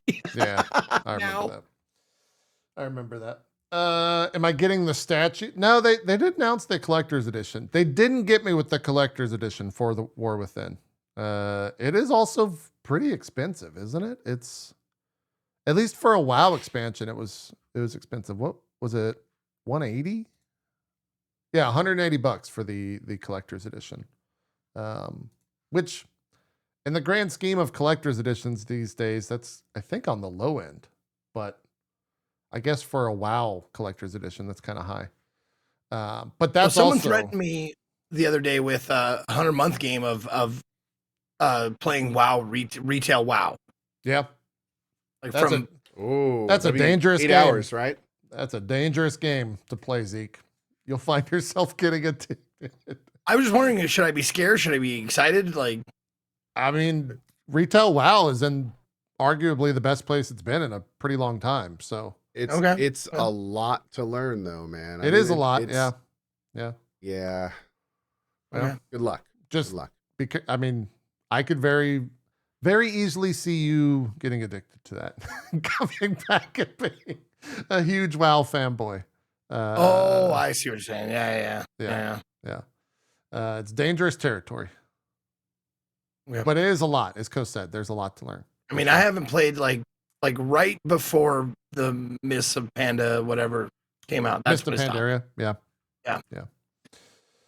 Yeah, that makes sense. Someone asked, are we going to talk about the Mikey Barra quote?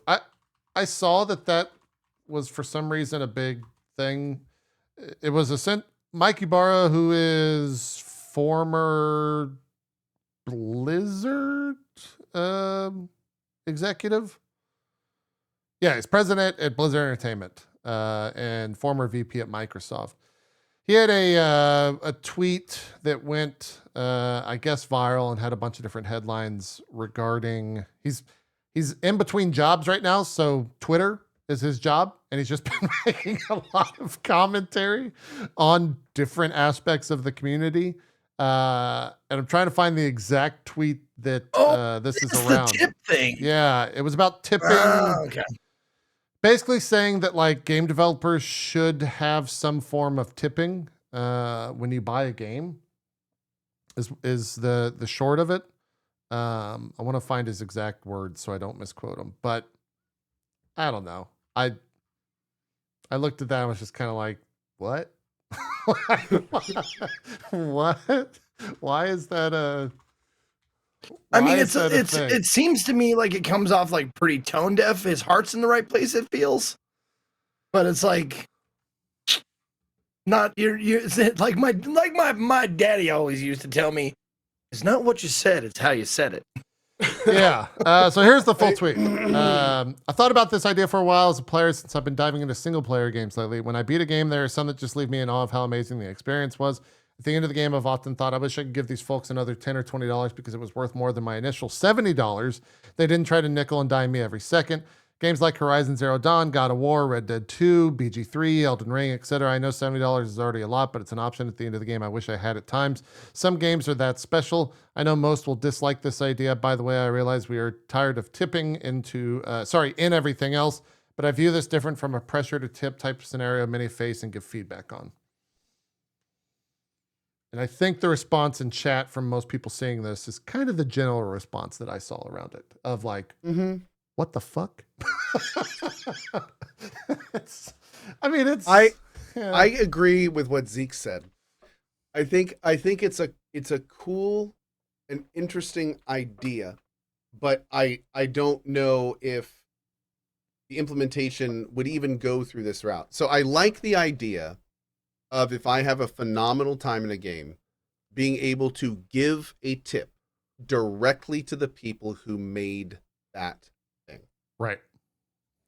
Especially if it was like a AAA game. Like I like that idea. I do. But I don't like the idea of obviously anything being mandatory. I don't like the idea of anything being DLC or but the premise of that, the idea of rewarding the people in the trenches, if you want to say that, is appealing. Yeah, I mean, I'd love to be able to like if I get to an end of a game and I'm freaking crying because of how amazing it is. It's like, dude, I wish I could just be like, hey, writer, here's $100, man. That was amazing. You deserve this, and please keep doing this. Send it along a note or something with it. Like if there was some kind of structured thing in place like that for game development, that'd be great. Yeah, I think. Well, I mean, isn't it like what I'm talking about is not that. Unfortunately, that's not what we're talking about. Like that's with not everything being on digital. Like I think like the best thing you can do is just buy another copy of the game and gift it to somebody, right? Yeah. I mean, I have the other day I was at Starbucks. Okay, I got coffee or something like that, and when I went to like pay, on the screen they handed me my card back with one of those little readers, and it said like, would you like to tip? And I was greeted with that, and I was immediately like, I hate this whole I hate everything about this specific thing. And then I fucking hit 30%, And then I gave it back to him and I was like, you're not going to see any of that, are you? And she just kind of smiled at me and handed me my drink.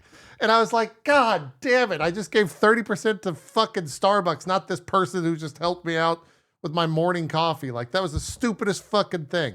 That's exactly how I feel about this whole process, is that like that money would not go to the devs. Either they get a percentage of it or they get nothing. That's what I'm saying. Like if you do 0 tip, they get 0. Yeah. But if you do some like $1 tip, maybe they get 30 cents, 50 cents, whatever of it. Yeah. I mean, it sucks. It sucks all the way around. That's why, like, if you really want to make a difference, like, tip cash to the person themselves. Yes, that's like it. Tipping is, but and it's do not forget to claim it on your taxes. Yeah. It's such a bigger conversation outside of just games that like tipping culture is now replaced like paying your employees lower wages so that they earn more from tipping, and like fuck that. Like, no, pay your fucking employees what they should be paid so that tips don't have to exist. Like that's the world that I want to live in. Oh, wait a sec. Somebody may have just solved it in chat. We could just make onlydevs.com. There you go. There you go. It would make sense. Where you could get their sauciest code. Hey man, I know a few streamers who make ends meet by doing stuff like that. I'm not sauciest trying to point any thumbs at anybody, but I know a couple. Yeah.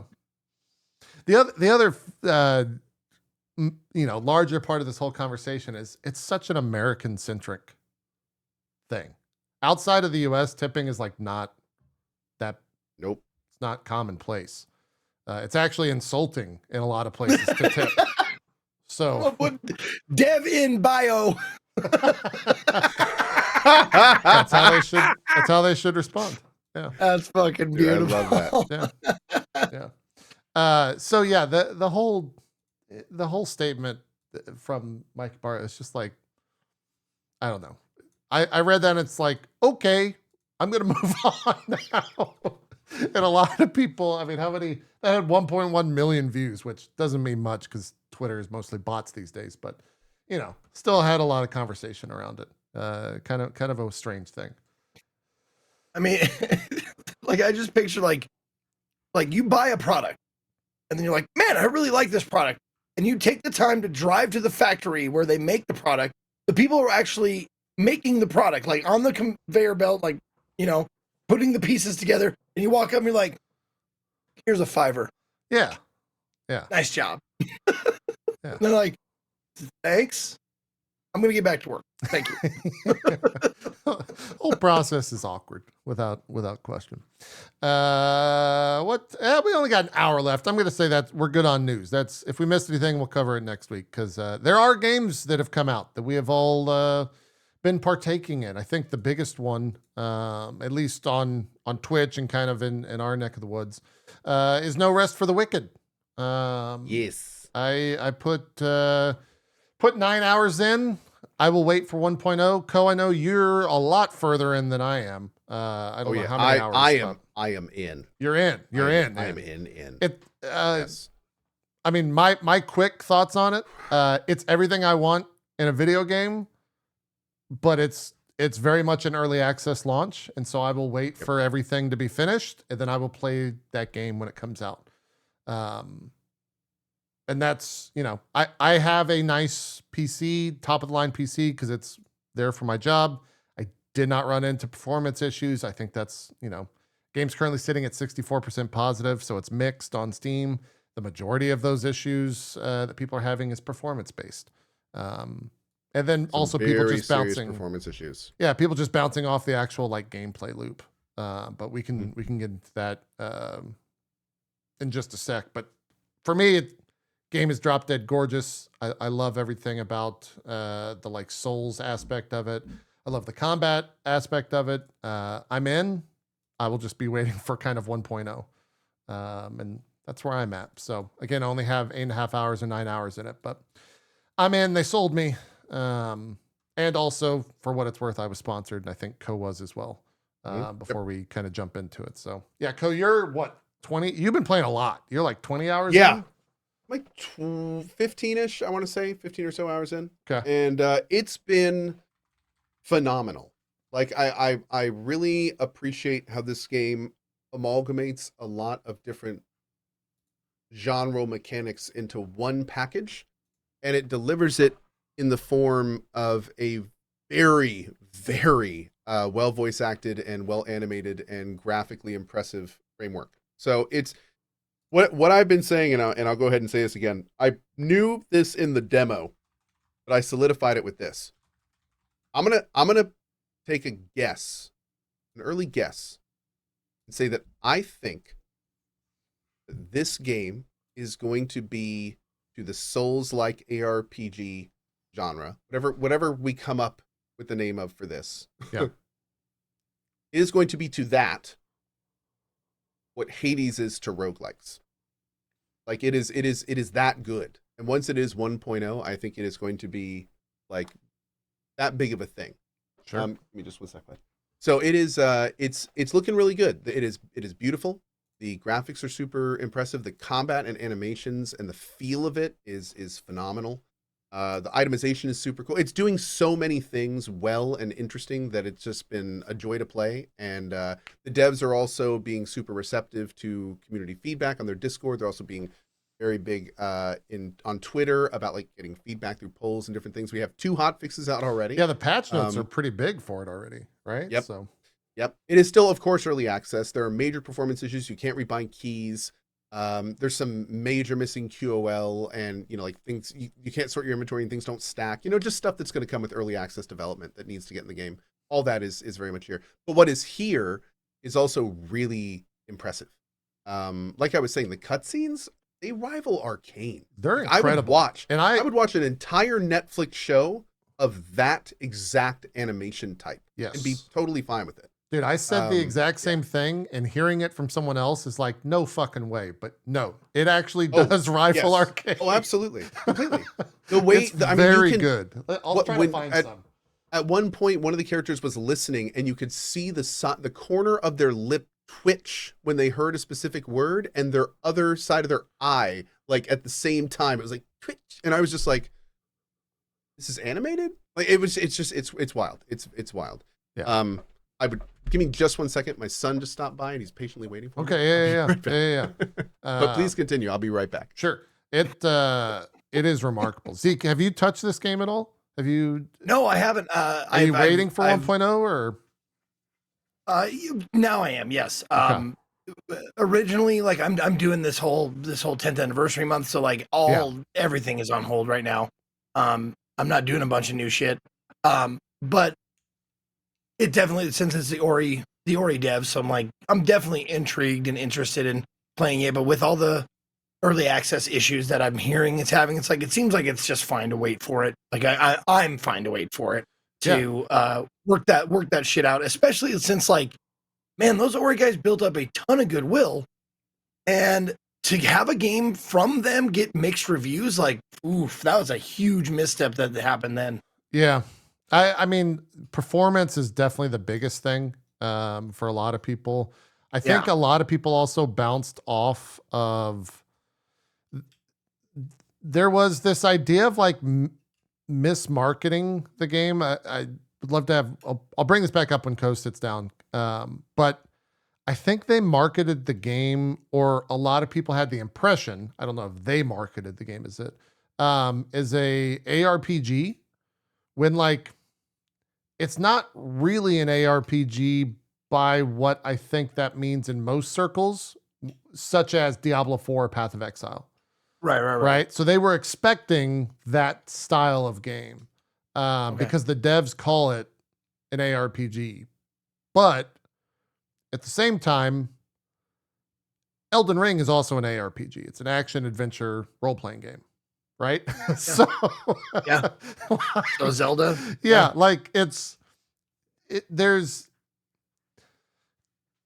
It's hard to have that conversation because it just comes down to nomenclature and genres. And that's so much, I think, more difficult in media across all types, TV, whatever, because so much of media these days is not one specific thing. And this game very much is a lot of different things. It is an ARPG, but it's also a Souls style ARPG with storytelling and like very well done cutscenes. Like it's weird. It's unique in that regard. And so that is where I think a lot of the mixed reviews came from, was just like them saying one thing, but not defining what they mean, I guess. Yeah. We're talking about the fact that it was called like an ARPG, and that subverted expectations for a lot of people, and how that was kind of where a lot of the mixed reviews, I think, are coming from people, because people play it, jump in, and then die to the fucking first mob they find, and are like, why can I not kill a singular mob? Real quick, just getting back to a different point, as far as like, I saw people bring up the fact like it's early access, so like mixed reviews are like expected or whatever. Like, I don't know if that's true. I don't know if like when you release a game into the public, like you don't ever expect nor want mixed reviews or low reviews or something like that, right? When you release it, don't you expect like it to be received well? Yeah. I mean, I don't.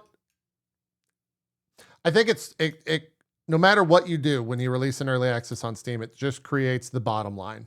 It creates where you're going to go from here, or where you hope to go from here. So like, if you start at the tip top, then the story becomes, oh, well, what happens if they misstep? Why did they drop to mixed, right?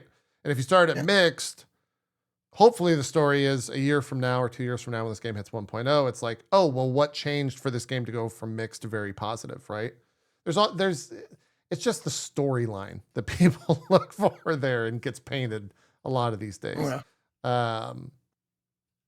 For a single player game like this, like, it seems like will be multiplayer. Like, I never want to play it in early access. Like, I never want to play a single player experience that they are not prepared to put out as 1.0, because I want it to be the best it could possibly be before, because a game like this seems to hinge on like performance and story and beauty and all of the things wrapped into one experience, right? Yeah. And if it's not exactly right, it seems like watching a movie in early access to me.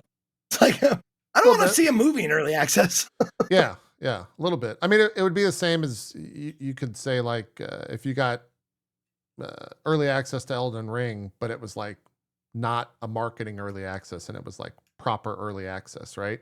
Yeah. It's kind of what this is. But I'm also glad that they're doing it, because I do think that, I think that there's a sense of uncertainty from them on a lot of their systems, that they're not 100% going one way or the other, because they don't know what the best way is out of the gate, and that they're hoping to get feedback for what players want. And I think they have gotten that feedback already for a lot of the issues, because you can tell like some of the things that they're doing is a little half-baked. And that might sound super negative, but like they're not fully fleshed out yet. I think their itemization is like cool, but I don't know if I would say it's good. Sorry, Cohh. There you go. You're on mute. Oh, yeah. I've been muted for a while. Sorry about that. Sorry. I was wondering why I was having such a good time today. It's fine. No, I was just hanging out, playing No Rest for the Wicked. Chilling. Yeah. No, jump in. No, I was gonna say you're absolutely like I agree with everything you've been saying, and the dev was actually tweeting out like questions on specific mechanics, like which I think he's done a couple times, but like just a bit ago he was saying, if right now the item stack max is 20, we want that to be 99. Should we have that be something you unlock through a progression, or should we just change default stack size to 99? What do you think, and why? And then he put up a poll. I replied to it, as well as thousands of other people. And we're already, I don't know if we've seen changes yet, but I'm sure, that's something they're already thinking about. So they, also in the changes already, the hot fixes, there have not only been fixes and technical adjustments, but also changes like that are based on feedback directly already, which has been awesome. So it bodes very well. But to talk about the Steam thing real quick. Yeah. It's interesting because I feel like there needs to be a different word for it, because people have asked me many times, like, hey, Cohh, you seem to be loving this game. I'm like, yes. They're like, well, what do you think of it? I'm like, I think this game's phenomenal. It's great. Okay, well, then what do you think about this 57 mixed review on Steam? Like, what about this? And I was like, yeah, it's totally justified. Completely, 100%. And they're like, well, what's going on? You know, and then that begins a whole different discussion. But the thing is that, like, Steam reviews are not reviews. They're not reviews. A review is, an entire big thing, laying out the product, telling you about it, giving, that's a review. Steam reviews are very quick, small, up-down votes. They're notifications. They're something completely different. And the thing is if your game has glaring flaws, like performance issues or unbindable keys, those are huge, giant, immediate red flags that every consumer should know about. Like, completely. Those are two giant missing things from No Rest for the Wicked that absolutely. I'm sorry, say that again. I'm sorry. What did you say? Did you say unbindable keys? What fucking year are we in? What fucking year are we in? What year are we in? Well, here's the thing, and this is important. This is important. Sometimes you go, okay, it's early access. We'll get key binding in later. Whatever. Here, go buy our product. That's fine. The problem is that binding keys is not like just a little thing. Binding keys is 100% an accessibility feature that will literally prevent the people buying your game from playing it in many cases. So it's not a little thing, which deserves a giant downvote, which is exactly why they're getting that. Yeah. So does it deserve mix on Steam? It absolutely does, because there are glaring issues in the early access that you need to know about before you buy this product, which is why it's mixed. That being said, if those don't apply to you, I don't need to rebuy my keys. And I have a rig that runs a NASA supercomputer. So for me, this is a 9 of 10, awesome. I'm loving it. This is great. Like, I'm having a phenomenal time. I'm just farming in it because I'm enjoying playing it so much kind of game. But there's also people who just can't even play it because of the performance issues, or can't play it because they can't rebind and things like that. And, that's why it's justified. So, yeah. And again, that's why it's not a review score. Like, it's so weird to call them reviews, because that's not really a review of the product in any way. You know what I mean? No, like, but not okay, but let's not discount that. It's like a consumer like score. Completely, like, outside of review bombing. like take those examples out, because sometimes that does happen. Things get review bombed for whatever reason. Sure. But take those examples out. There's a reason why, like, things are mixed. Yeah, like every time there's, like I said, outside of review bombing, there's a reason why it gets mixed reviews, negative reviews, something like that. Like, it's something to pay attention to, but not, you don't necessarily need to take it all the way to heart and say, like, oh, this game sucks because it has mixed reviews. Because I've definitely, like, spent a lot of time playing awesome mixed reviews games. Yeah. But you gotta know why it's mixed. Yeah. By the way, and just to clear this up, I'm seen some stuff in chat. I don't think I made my point clear. People are trying to say that I'm not saying that they're important because they're not reviews. I'm trying to argue Steam reviews should not be called reviews, because they are far more important than reviews. This is stuff you need to know before you even buy the product. If it's going to even run on your computer, if you're going to be even able to play it, that is stuff that you need to know before you buy it. So I'm not trying to say that Steam reviews don't have their place. I'm saying they shouldn't be called reviews. Like, how good the product is should be something separate. Steam reviews should be like, you need to know this before you buy this product, because that's what generally goes in that section, which is independent from how good the product is. Yeah. And just had a brilliant idea. Like, that's the point I'm trying to make. It's too weird under all one umbrella. Yeah, I agree. Have those like those Twitter community notes.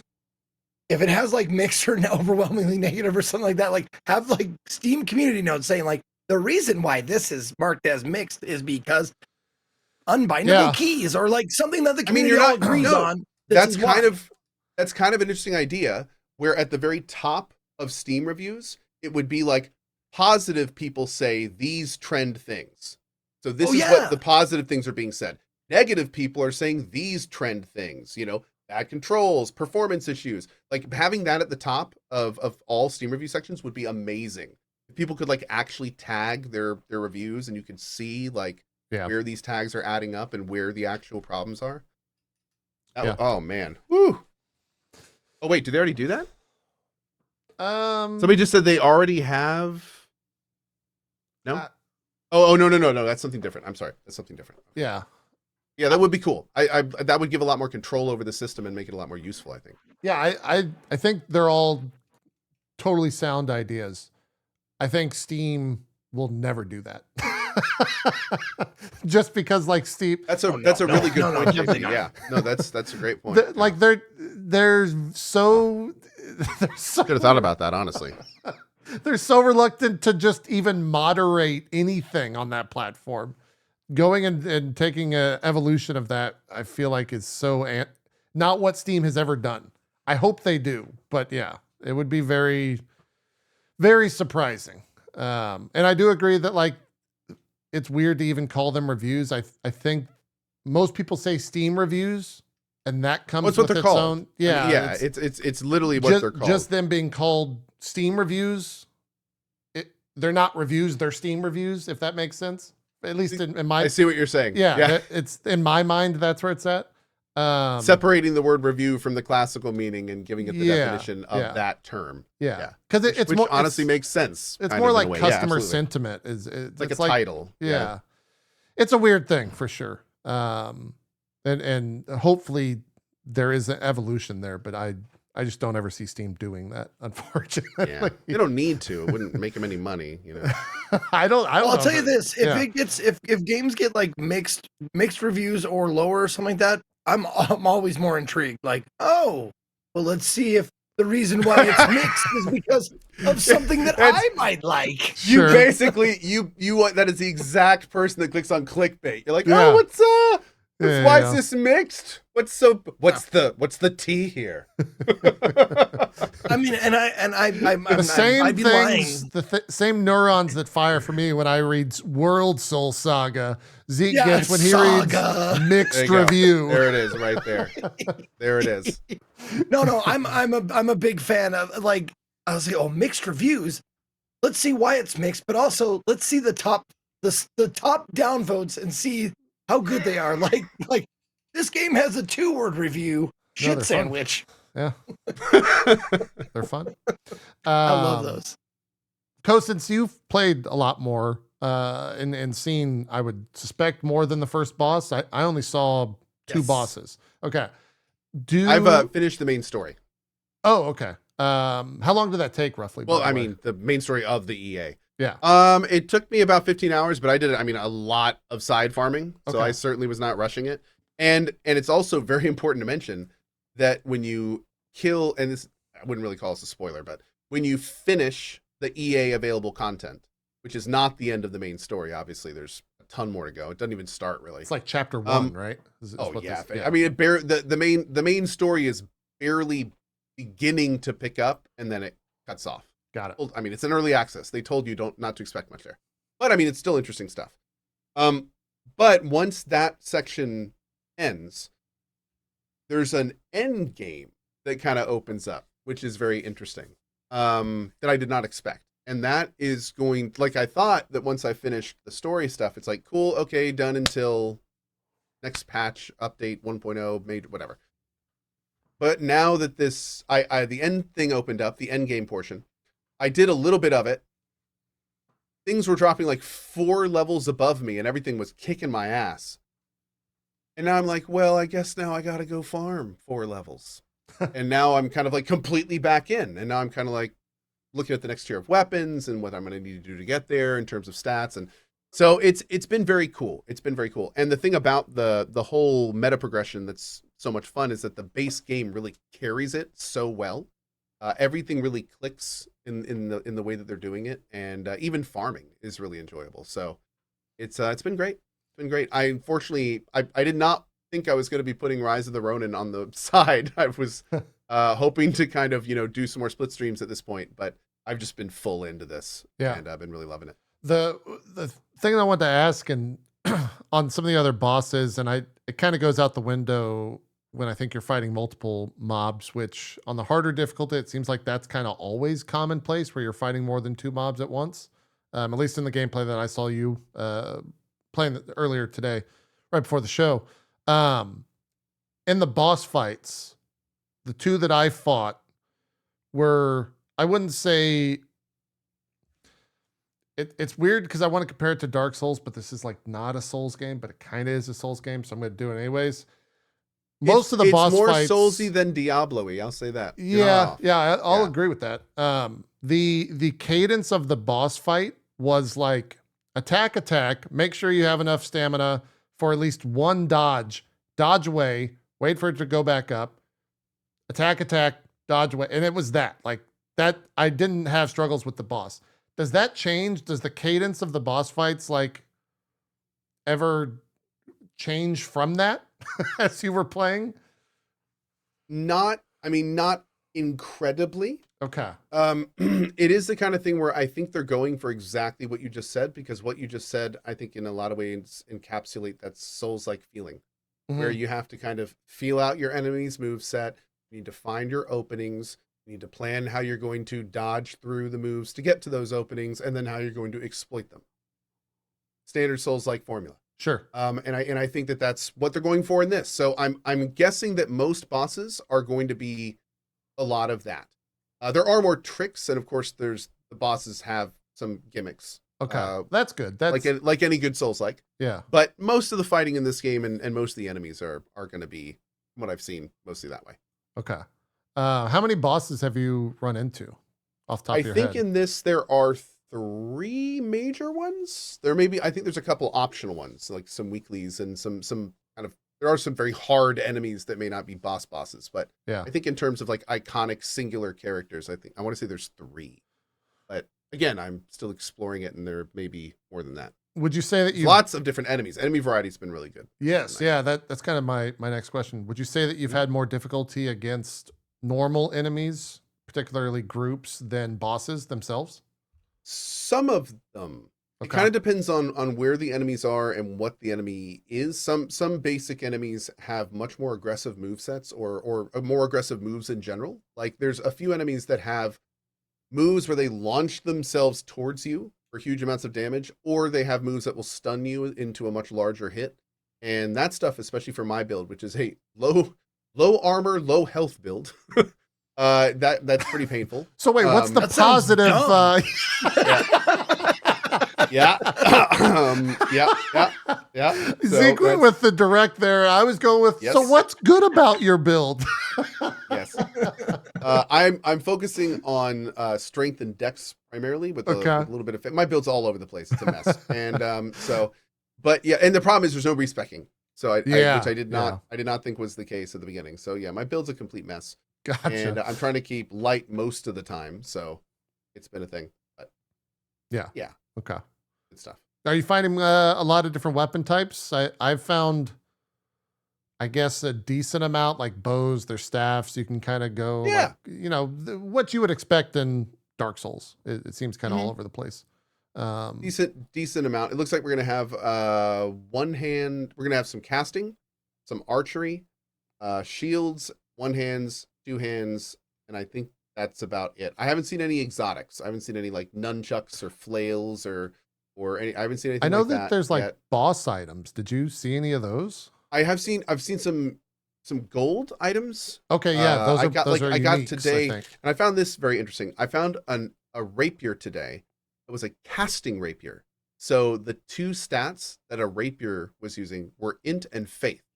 Oh, which weird. I thought was really interesting. So it was a T3 rapier that was int and faith. And I remember going, this doesn't make any sense. Why does a rapier use int and faith? How does this not use dex? Blah, blah, blah, blah, blah. And then not half an hour later, another rapier dropped, and it was dex faith, not int. And what I realized was that specific unique rapier had a different stat requirement, which is really interesting. So I mean, talk about like different uniques for different builds kind of stuff. Yeah, like that's literally a caster rapier. Wouldn't even work for a dex build. Yeah. So that's really cool, and it makes me wonder like how far they're going to go with that kind of stuff. And Are we going to see like sets and set bonuses and that's been really interesting. So yeah, the itemization's pretty unique because the way that the blue items work just like a rare item would in any other game. There's no downside, but the next evolution is purple items. Plagued. And those are plagued items. And so it's 4 stats, generally 4 really good stats, if you roll well, I guess. 4 chances, let's go with it, really good stat. Yes. And then 1 chance, one negative stat. 1 guaranteed negative. Yeah, and some of those suck. Some of them are like build breaking or character breaking. Yeah, like absolutely. they range from like lose gold on death, lose XP on hit, lose stamina on hit, just things that you wouldn't want to have on your character. I mean, at the same time, easy solution, get good. Yeah, true, 100% valid, totally valid. The game. Oh yeah. So, or you could be like me, by the way, quick little story, and die about 15 times in the end zone going, man, I had no idea that they have an XP penalty on death, watching my XP bar go down every time, checking my equipment. No, none of them have the XP loss on death. No. I didn't realize that when I socketed a diamond into a piece of armor, that it actually added the effect lose XP on death, which you don't lose normally when you die. Oh, and yeah, so I lost like a level about just throwing myself at content that was way out of my league. Wait, that I can you de-level? Clearly need to. I don't think I de-leveled. Oh, you just. But I was like leveling and de-leveling and leveling and de-leveling, and yeah. So just keep in mind that might be a thing in your own playthrough. Yeah. I mean, we all have to learn. Learning together. Kind of like that. Yeah. Is someone but just the reason I say that's a downside you can get on the armor. Yes. On plagued armor, that exact same downside exists, and it is nasty. Yeah. Cohh is someone who died a lot. Me self-admitting to the sprint and fall damage. How often was it for you? Because sometimes I got. It's not a good idea to just constantly run everywhere. No, they very much punish you for that. Yes. And the thing here's the thing, and this is one of those design things that I love about early access, because I can almost guarantee you this will change a lot over the course of this. Right now, if you sprint towards a climbable ledge, you will jump over it instead of grab it. If you don't have a target locked and you dash, it will just go right off the side. If you're running at full bore at a sprint, again, and just happen to run, like there's lots of little things little tiny things, not big things, little tiny things they can change to make the whole traveling system a lot more intuitive. I have thrown myself off many a ledge by accident. Okay. I have many times. And another big thing and a big problem is the way the game is set up currently is that you have to tap A or at least hold A. You have to interact with A at some points to pull up on a ledge. But the game doesn't give you any indicator on if you are standing at one of those ledges. And there are many ledges in the game that are like half height or 3/4 height and you can't pull up on. But then if you try to do that, you will then dodge off it. Yeah. and that's really tough because the devs also put in a lot of rafter puzzles and hidden stuff around ledges, and they put you in a lot of positions where it's kind of like you're forced to test for that, and that's not fun if you're wrong. Like that's just it just feels terrible if you're wrong. It's like if you're wrong, it shouldn't throw you off the side of the cliff. Maybe there's some middle ground there. Yeah. Instead of instant death. I agree. But yeah, so I feel like that's the kind of stuff that's going to come with time. And that's the kind of stuff that they'll figure out. Yeah. No question. Yeah. And then I guess we can move on right after this. The other big thing that a lot of people were adding to the reviews is the durability system. And a lot of people just are not Yes. Turns out a lot of people hate durability systems in this day and age, which shocker, that one. Yeah. So they've actually patched that twice and upped the base durability on most items, right, Cohh? But it still exists. Yes. They super upped the durability on harvesting items, which was a great call. And they made repair powder drop more frequently. And I think they did even more tweaking last night as well. They're hotfixing frequently. The short of it is, not only are they open about this, but their words are matching their actions when I say that they clearly are working on that system and they don't yet have an idea where they want it to be. Yeah. So it's a kind of thing where if you are playing and enjoying this game, give feedback loudly on what you like and don't like, because they're clearly like, what do you want? Because we'll do it. Like, you just tell us, what do you want? Like, they're making sweeping changes, and they're doing that based on what people are telling them. So the durability system in its right now is mostly a non-issue for two main reasons. One, you can just carry a weapon around that has a repair thing for focus, and you can just hit some enemies, get some energy, focus, repair your stuff. Awesome. It's free. It's easy. You want to do that? You can do that. And then on top of that, the powder is dropping a lot more frequently as well. And the powder is not only dropping at every tier, but the powder is something that will repair all of your gear quickly and easily, pretty much the second you get it. And now with the drop rates being as high as they are, again, it's become a lot less of an issue. So that's good. So help me with this. It's pretty good. Yeah. What is from a game dev standpoint, if you can put yourself in those shoes, like, what is the game dev standpoint on, like, items that need repairing? Like, what durability? On durability systems? Yeah. I'm honestly asking, I'm not trying to be a shit, but sometimes it's terrible and I hate it, and sometimes it's just annoying, but it's never, like, been really satisfying. So here's the thing. You're asking, like, there's certain golden questions in gaming. Like, how do you have casual and hardcore MMO players enjoy an MMO? Like, there's certain golden questions. That's one of them. And it ties into, how do you make a system that generates friction? Things the player won't like, but are also something that are rewarding and fun to have in the game. And that's what a durability system is. So in this case, their durability system is tied directly into the death system. When you die, you lose durability. So that's kind of like the penalty there. And then the thinking there is that durability would then become a resource sink. So that is a sink for the game, and also a reason that you wouldn't want to die. You don't want to lose resources. So the problem is that by doing that, and then making it very easy to repair and manage, that throws off the whole death thing. So now we have to figure out, like, how to make that a meaningful experience to want to avoid. That, again, is not something that the player is going to completely hate, but is still going to sting a little bit. So yeah, there's it's not a stupid question at all what you're asking, Zeke, because it's a question that gets asked and answered every single game like this, and nobody's really figured out the best way to do it. Yeah. Yeah.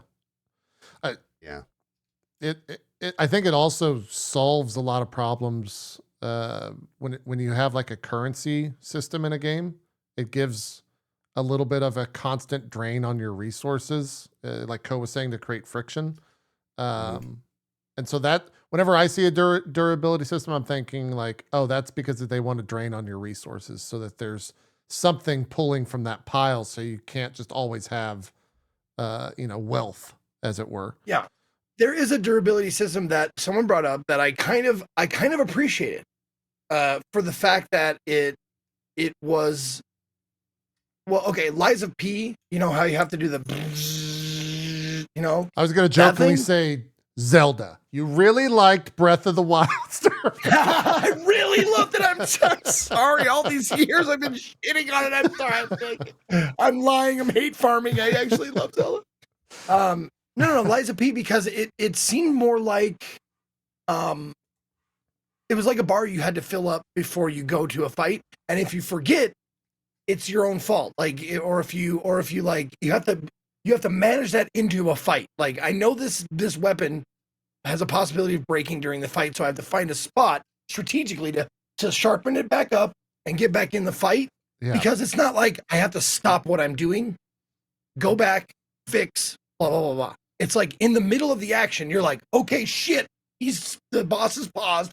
Okay, I'm ready to go again. Like it factored into the strategy, which I kind of dug. Yeah, it's very kind of Monster Hunter-y. Sure, and that's a reference I don't have because I didn't play a lot of Monster Hunter. Ever. For me, that's just the same type system. But yeah, it is.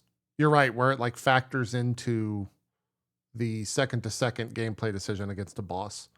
And it can also I don't mind kill it if it's like a strategic thing, but like in the middle of a battle, I can tell you're like, ha. I guess I die. Well, I guess you just kill me. Even the game, and No Rest for the Wicked when it comes to resource gathering, because you're actually supposed to go and like chop down trees and mine ore and do different things like that. And the way that every hit on a tree or every pick at a mine hits the durability on the item. So I'll walk up to a tree and it has a life bar, and I'll hit it 4 times when it requires 6, and my pickaxe will break. And I'm just like, well, what the fuck, man? What are we fucking doing here? Let me at least get the item. Break after I get the item. Don't break 2 hits away. Like it's the worst feeling. I've always been a fan, and I think they do it. They do it in a lot of gathering games, but the one most recently in memory is Once Human. Like you get every swing 10 wood, 10 wood, 10, and then if it breaks, you're like, hit, I still get most of the wood from every hit that I did. It's not like all at once. Yeah, I think that's a better way to do it. yeah. It just the immediate feeling of being 1 tick away after hitting 7 times or whatever it is in game, and then having your thing break. It's like it's soul crushing. I don't like it. There's no. Just doesn't. No, I got a question. Good. Is there any? Yeah, it hurts. Is there any? It's like a soul. It's like. Hurts. Oh God, I gotta go I need to go to the doctor. Yep. It's pain. Actual pain. Is there any game out there that does something to the effect of like weapon durability goes down, you repair it, but maybe the weapon itself has like an XP bar? Like every time you repair it, the weapon gets closer to getting even better and better every time you repair it. So you have to use it. And then when you repair it, it gets a little bit of XP on the weapon. So it becomes like, in D&D terms, like a +1.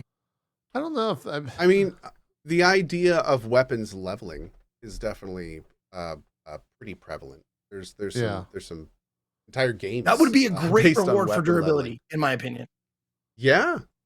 Or the more that like you hone the weapon, it gets better or something. That's lore-wise, story-wise, that's how you could justify it. It's like you're sharpening it every time you get better and better at it, so the blade gets better, whatever.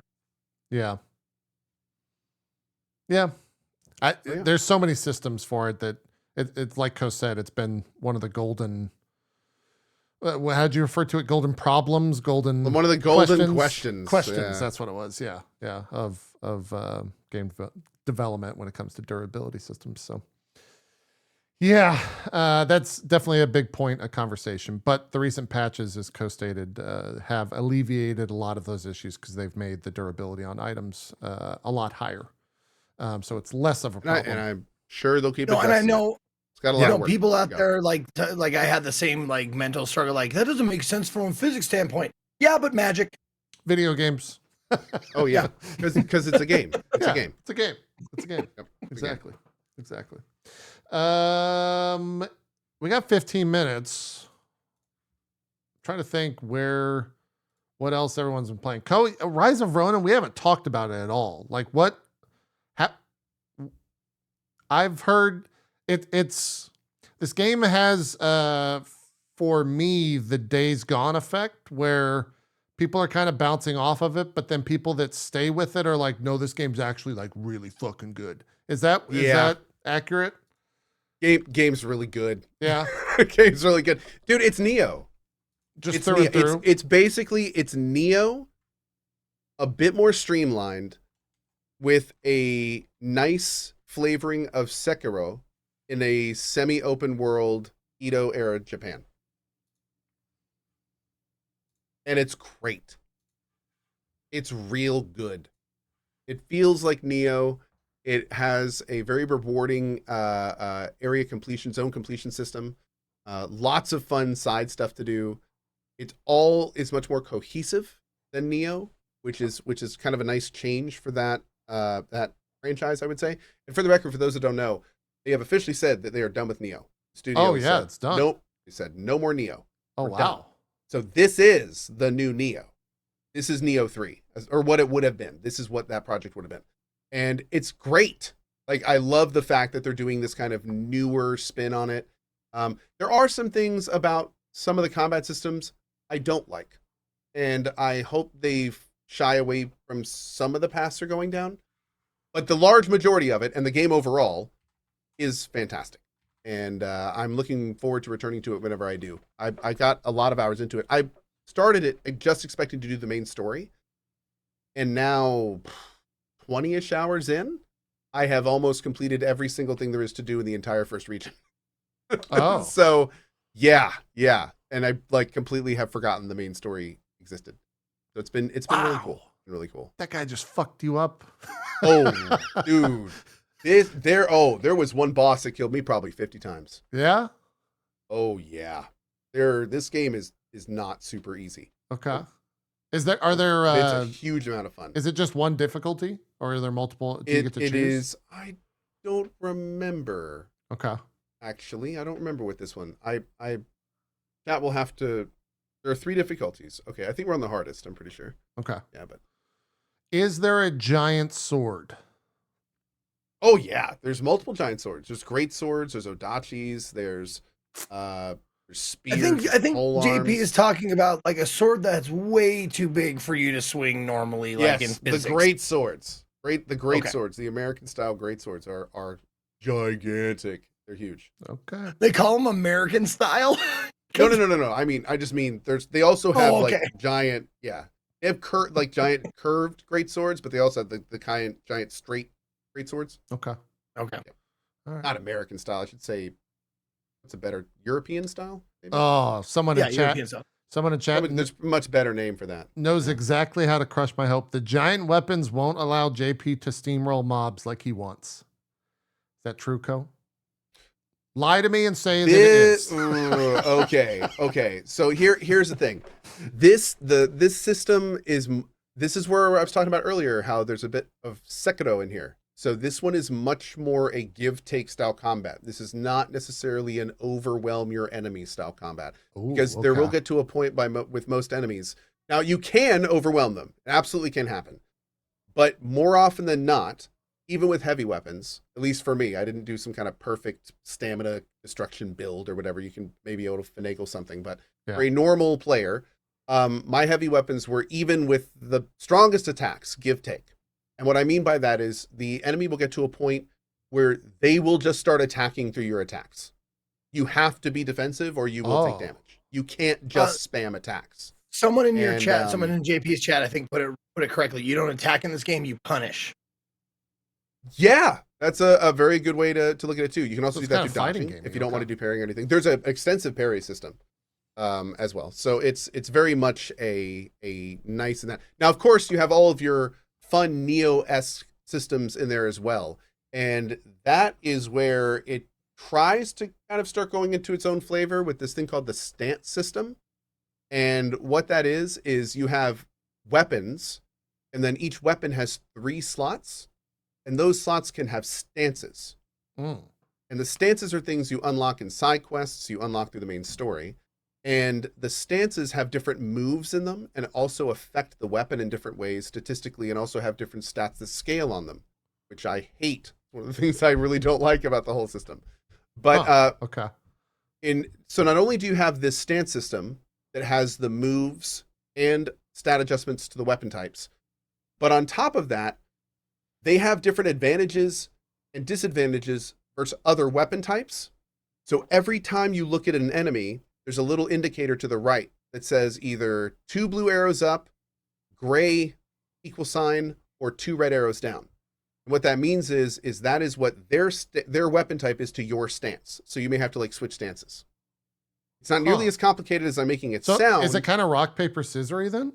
Yes, it's very rock, paper, scissorsy, Okay. but the thing that's weird about it is it also decides what moves you have. So there's this kind of weird it's wrestling with the game mechanics are kind of wrestling with themselves in some ways.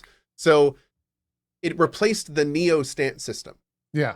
And I'm not really sold yet on if it's found its kind of end voice. I think it needs a little bit more work, I think, in terms of like how it fits into the whole rest of the systems that are still very much there. Like the equipment system is there, and all the moves feel similar, all the combat feels similar. So yeah, cool. A little bit weird there, but everything else is great. Okay. We will you're going to continue playing it, yeah? You're not. I am definitely planning to return to it at some point. I'm just in this little no rest for the wicked hole right now, and it's cozy in here, so yeah. I'll probably be in here maybe for a little bit longer. But Rise of the Ronin is on the list to return to. Yeah, makes sense. What time is it? We got. I want to pitch this as a pitch to Zeke. I don't know if you've played Planet Crafter at all. Did you touch that? I have not yet. Okay, yeah. So Planet Crafter it's survival game. Zeke, you've been big into these recently, so I want to continue to feed your addiction. This is a survival game where the main goal is to terraform a planet. So you start with this number here in the top right, it's 0. And then that number changes over time to thousands, hundreds of thousands, millions, billions, trillions, as the whatever happens on the planet. So like you basically land on Mars, and at a certain point it becomes a blue sky because you terraformed enough by putting enough of X, Y, or Z on the planet, and that increased the X, Y, or Z on the planet. And then once that is done, it goes to like, well, now you need to get air. So you got to go and plant grass outside. And so you go and plant grass. This looks super Subnautica from what I'm seeing right now. It is a very Subnautica looking in some ways. Yeah. But it plays, it doesn't really play like any other survival game because the grand goal is to terraform the planet. And once you finish a tech tree, it starts a new tech tree.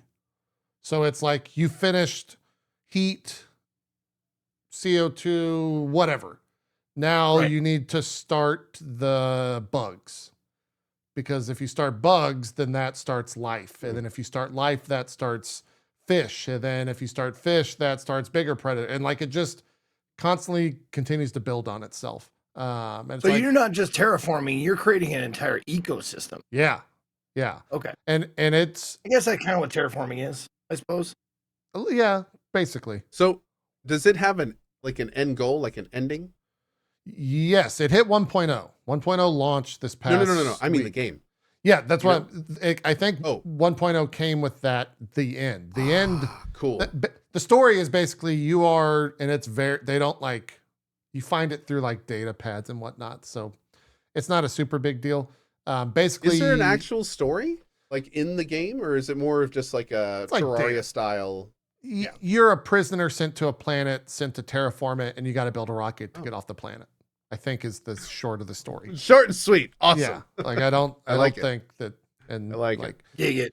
Towards the end, it becomes, I don't want to say became, but it becomes a little satisfactory from what everyone was telling me, where there's like automation. So it's like drones bringing things to different outposts. And the other thing too is we had like, I had like the main base, quote unquote main base in the beginning of the game. The game is more about having outposts than like main bases, at least initially. So I was playing multiplayer with Gassy and Bruce Green, and they kind of went and built their own things to get some of the rare resources. And then because of that, we could like push down the tech tree, because the way that things unlock in the tech tree is by increasing the number in the top right. So as you add more heaters to the world or more solar power to the world or whatever, it starts unlocking more and more things. And so that's kind of the evolution. But it's very much a grindy game. There is zero combat. in the game. It is all, just collecting things and growing things and pushing things to the next evolution, as it were. I never went out of the space in this clip for some reason. There's a lot of exploration, a lot of, it's not a procedural world. It's handcrafted. So everything's set in stone. Everyone plays on the same map. But yeah, I think it could be your next like survival game kick for offline. Someone told me there's no enemies at all. Yeah, there's no fighting. No fighting. No enemies. You just see, grind. and that like a lot of people like that's what makes for a nice chill environment. For me, like it takes away a little bit of the fear and urgency, and like like in Subnautica, like you don't really fight a lot. You run away a lot, but like at least there's something there to be like the tension. Oh God, please don't come out. I love that. I relish that. Yeah, the tension in this game is at least initially where I'm at. We played 7 hours and didn't create oxygen in the atmosphere yet. But oxygen is the main tension builder. It's like, do I have enough oxygen to get from point A to point B? Oh, that's good then. That is, at least it has something like that. Yeah. That's what I definitely want, some form of like you can die. There is danger. Yeah, you got to have oxygen to run around until you eventually, terraform the planet enough to where there's oxygen. And then basically there are threats. Yeah, there are threats. It is not just a sandbox that you get to run around in and just do whatever. Now I know you've only played a little bit of it, but can you make threats? Like you said, like you introduce bugs and such. Like can you mutate those bugs so they come and attack you? Yeah, I'm not sure. I know there's like butterflies and stuff that you create, but I don't know if you create anything that like straight up attacks you. I don't think there's like flesh-eating butterflies at the game. Not yet, see. Not yet. I love like it's still early. My first thing was like, can you make shit that comes attack you? Yeah. You can make butterflies. Yeah. That was your response. Like not even close to where I was headed with that, but I haven't gotten to that stage of the game yet. It's very grindy. It is a very grindy game. Like you are producing. You play it solo? Yes, you can play completely solo. Yeah. You are producing a ton of shit in this, and that's kind of the goal, is to just constantly being adding to the amount of things that you have, constantly just creating things. So, dude, and automatic bin labeling is so overlooked in survival games and so helpful. It's not automatic, but every chest that you create has a text box on it by default. Okay, cool. So that's cool. That's what I meant. Cool. Oh, I thought you meant like when you put an item into it, it automatically labels what it is. Oh no. It just has something you can type on there. Yeah. Like coal, rocks, wood. Yep. Yeah. I love that happened the first time where it's like, I wonder if you can label these chests, and everyone is like, does he not see the giant like text box in the bottom left of every chest? So yeah. Anyways, it's good. I did a stream of it. I will probably jump back into it and push the number higher, but it goes to like the millions, if not billions. So I want to see the different like tech trees in it. So that's Planet Crafter, launched in 1.0. And with something like this, like there's no like lore or anything, right? There's no like, it's very loose. No ancient civilizations that you can uncover, like Subnautica or like what else? There is a little bit of that, but it's not like, I don't think it's as heavy as Subnautica. Yeah, it might be a little spoilery. There are things that as the planet evolves. There is. Good. I love it. Okay, that's all I need to know. That's all I need to know. Okay. For example, you lost me on no enemies, but you gained me back with like oxygen and for example, some secrets. There are walls of ice, and as the planet heats up, the ice melts, and then you unlock new ways to go about things on the planet. Right? Oh, cool. Okay. Yeah. Okay. Yeah. Actually, you know what? I'm back in. I'm back in. How much is it? Let me see. It's like $20 or something, $30. Yep, on sale, $16.79 right now. Yeah, it's pretty good. We didn't talk Manor Lords. Manor Lords is fun. I had a really good time with that. We could talk about it next week. How much did you play it? Let's see what Steam says. 9.3 hours, 10 hours. wow. And I kind of saw the whole tech tree, but I didn't win the map, if that makes sense. Okay. It's a lot of fun. When you've done that, when you've kind of gone through the whole tech tree, you're pretty much done for now. Yeah, absolutely. But it's early access? Question mark. I think it launches later this week on early access on the 25th, same day as Stellar Blade. Yeah. And I have to give credit where credit is due. Then we could do shoutouts. They gave me one of the coolest press gifts that I've received for a game. I will just grab it rather than describe it because it's easier to do that. Okay. I'm excited. I'm so excited right now. Medieval helmet. Oh yeah. That you can I thought no way. Didn't Gassy get one of those or something? Oh man. Yeah, it looks dope. It looks badass. That is awesome. It's pretty awesome. And does it fit? Yeah, it fits. Not only does it fit, it also they didn't send the same helmet to every influencer.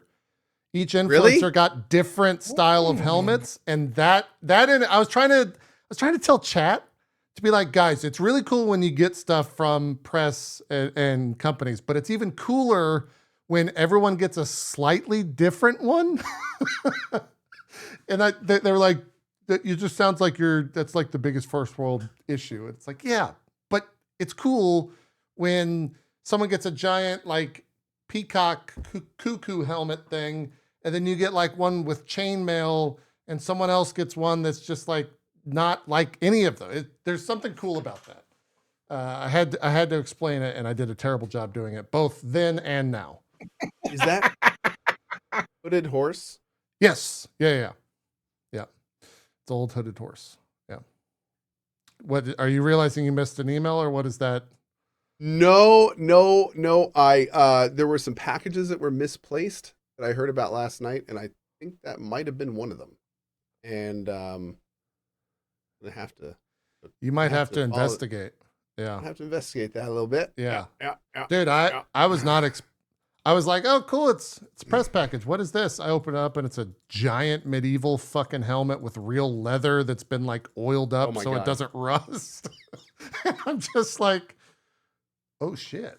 I guess I'll keep that for a while. Anyways, we got to do shout outs because Zeke needs to get out of here and do a show. Like always. Yep. Zeke, please start us off. Will do. What's up, everybody? Thank you guys for joining us. My name is Ezekiel III. You can find me at /Ezekiel_I on Twitch, Twitter, and YouTube. X and YouTube. Fuck it. Still Twitter. It's still Twitter. Ezekiel III, all spelled out on Instagram and TikTok. Thank you to Cohh and JP for being wonderful co-hosts every week. Thank you guys for joining us.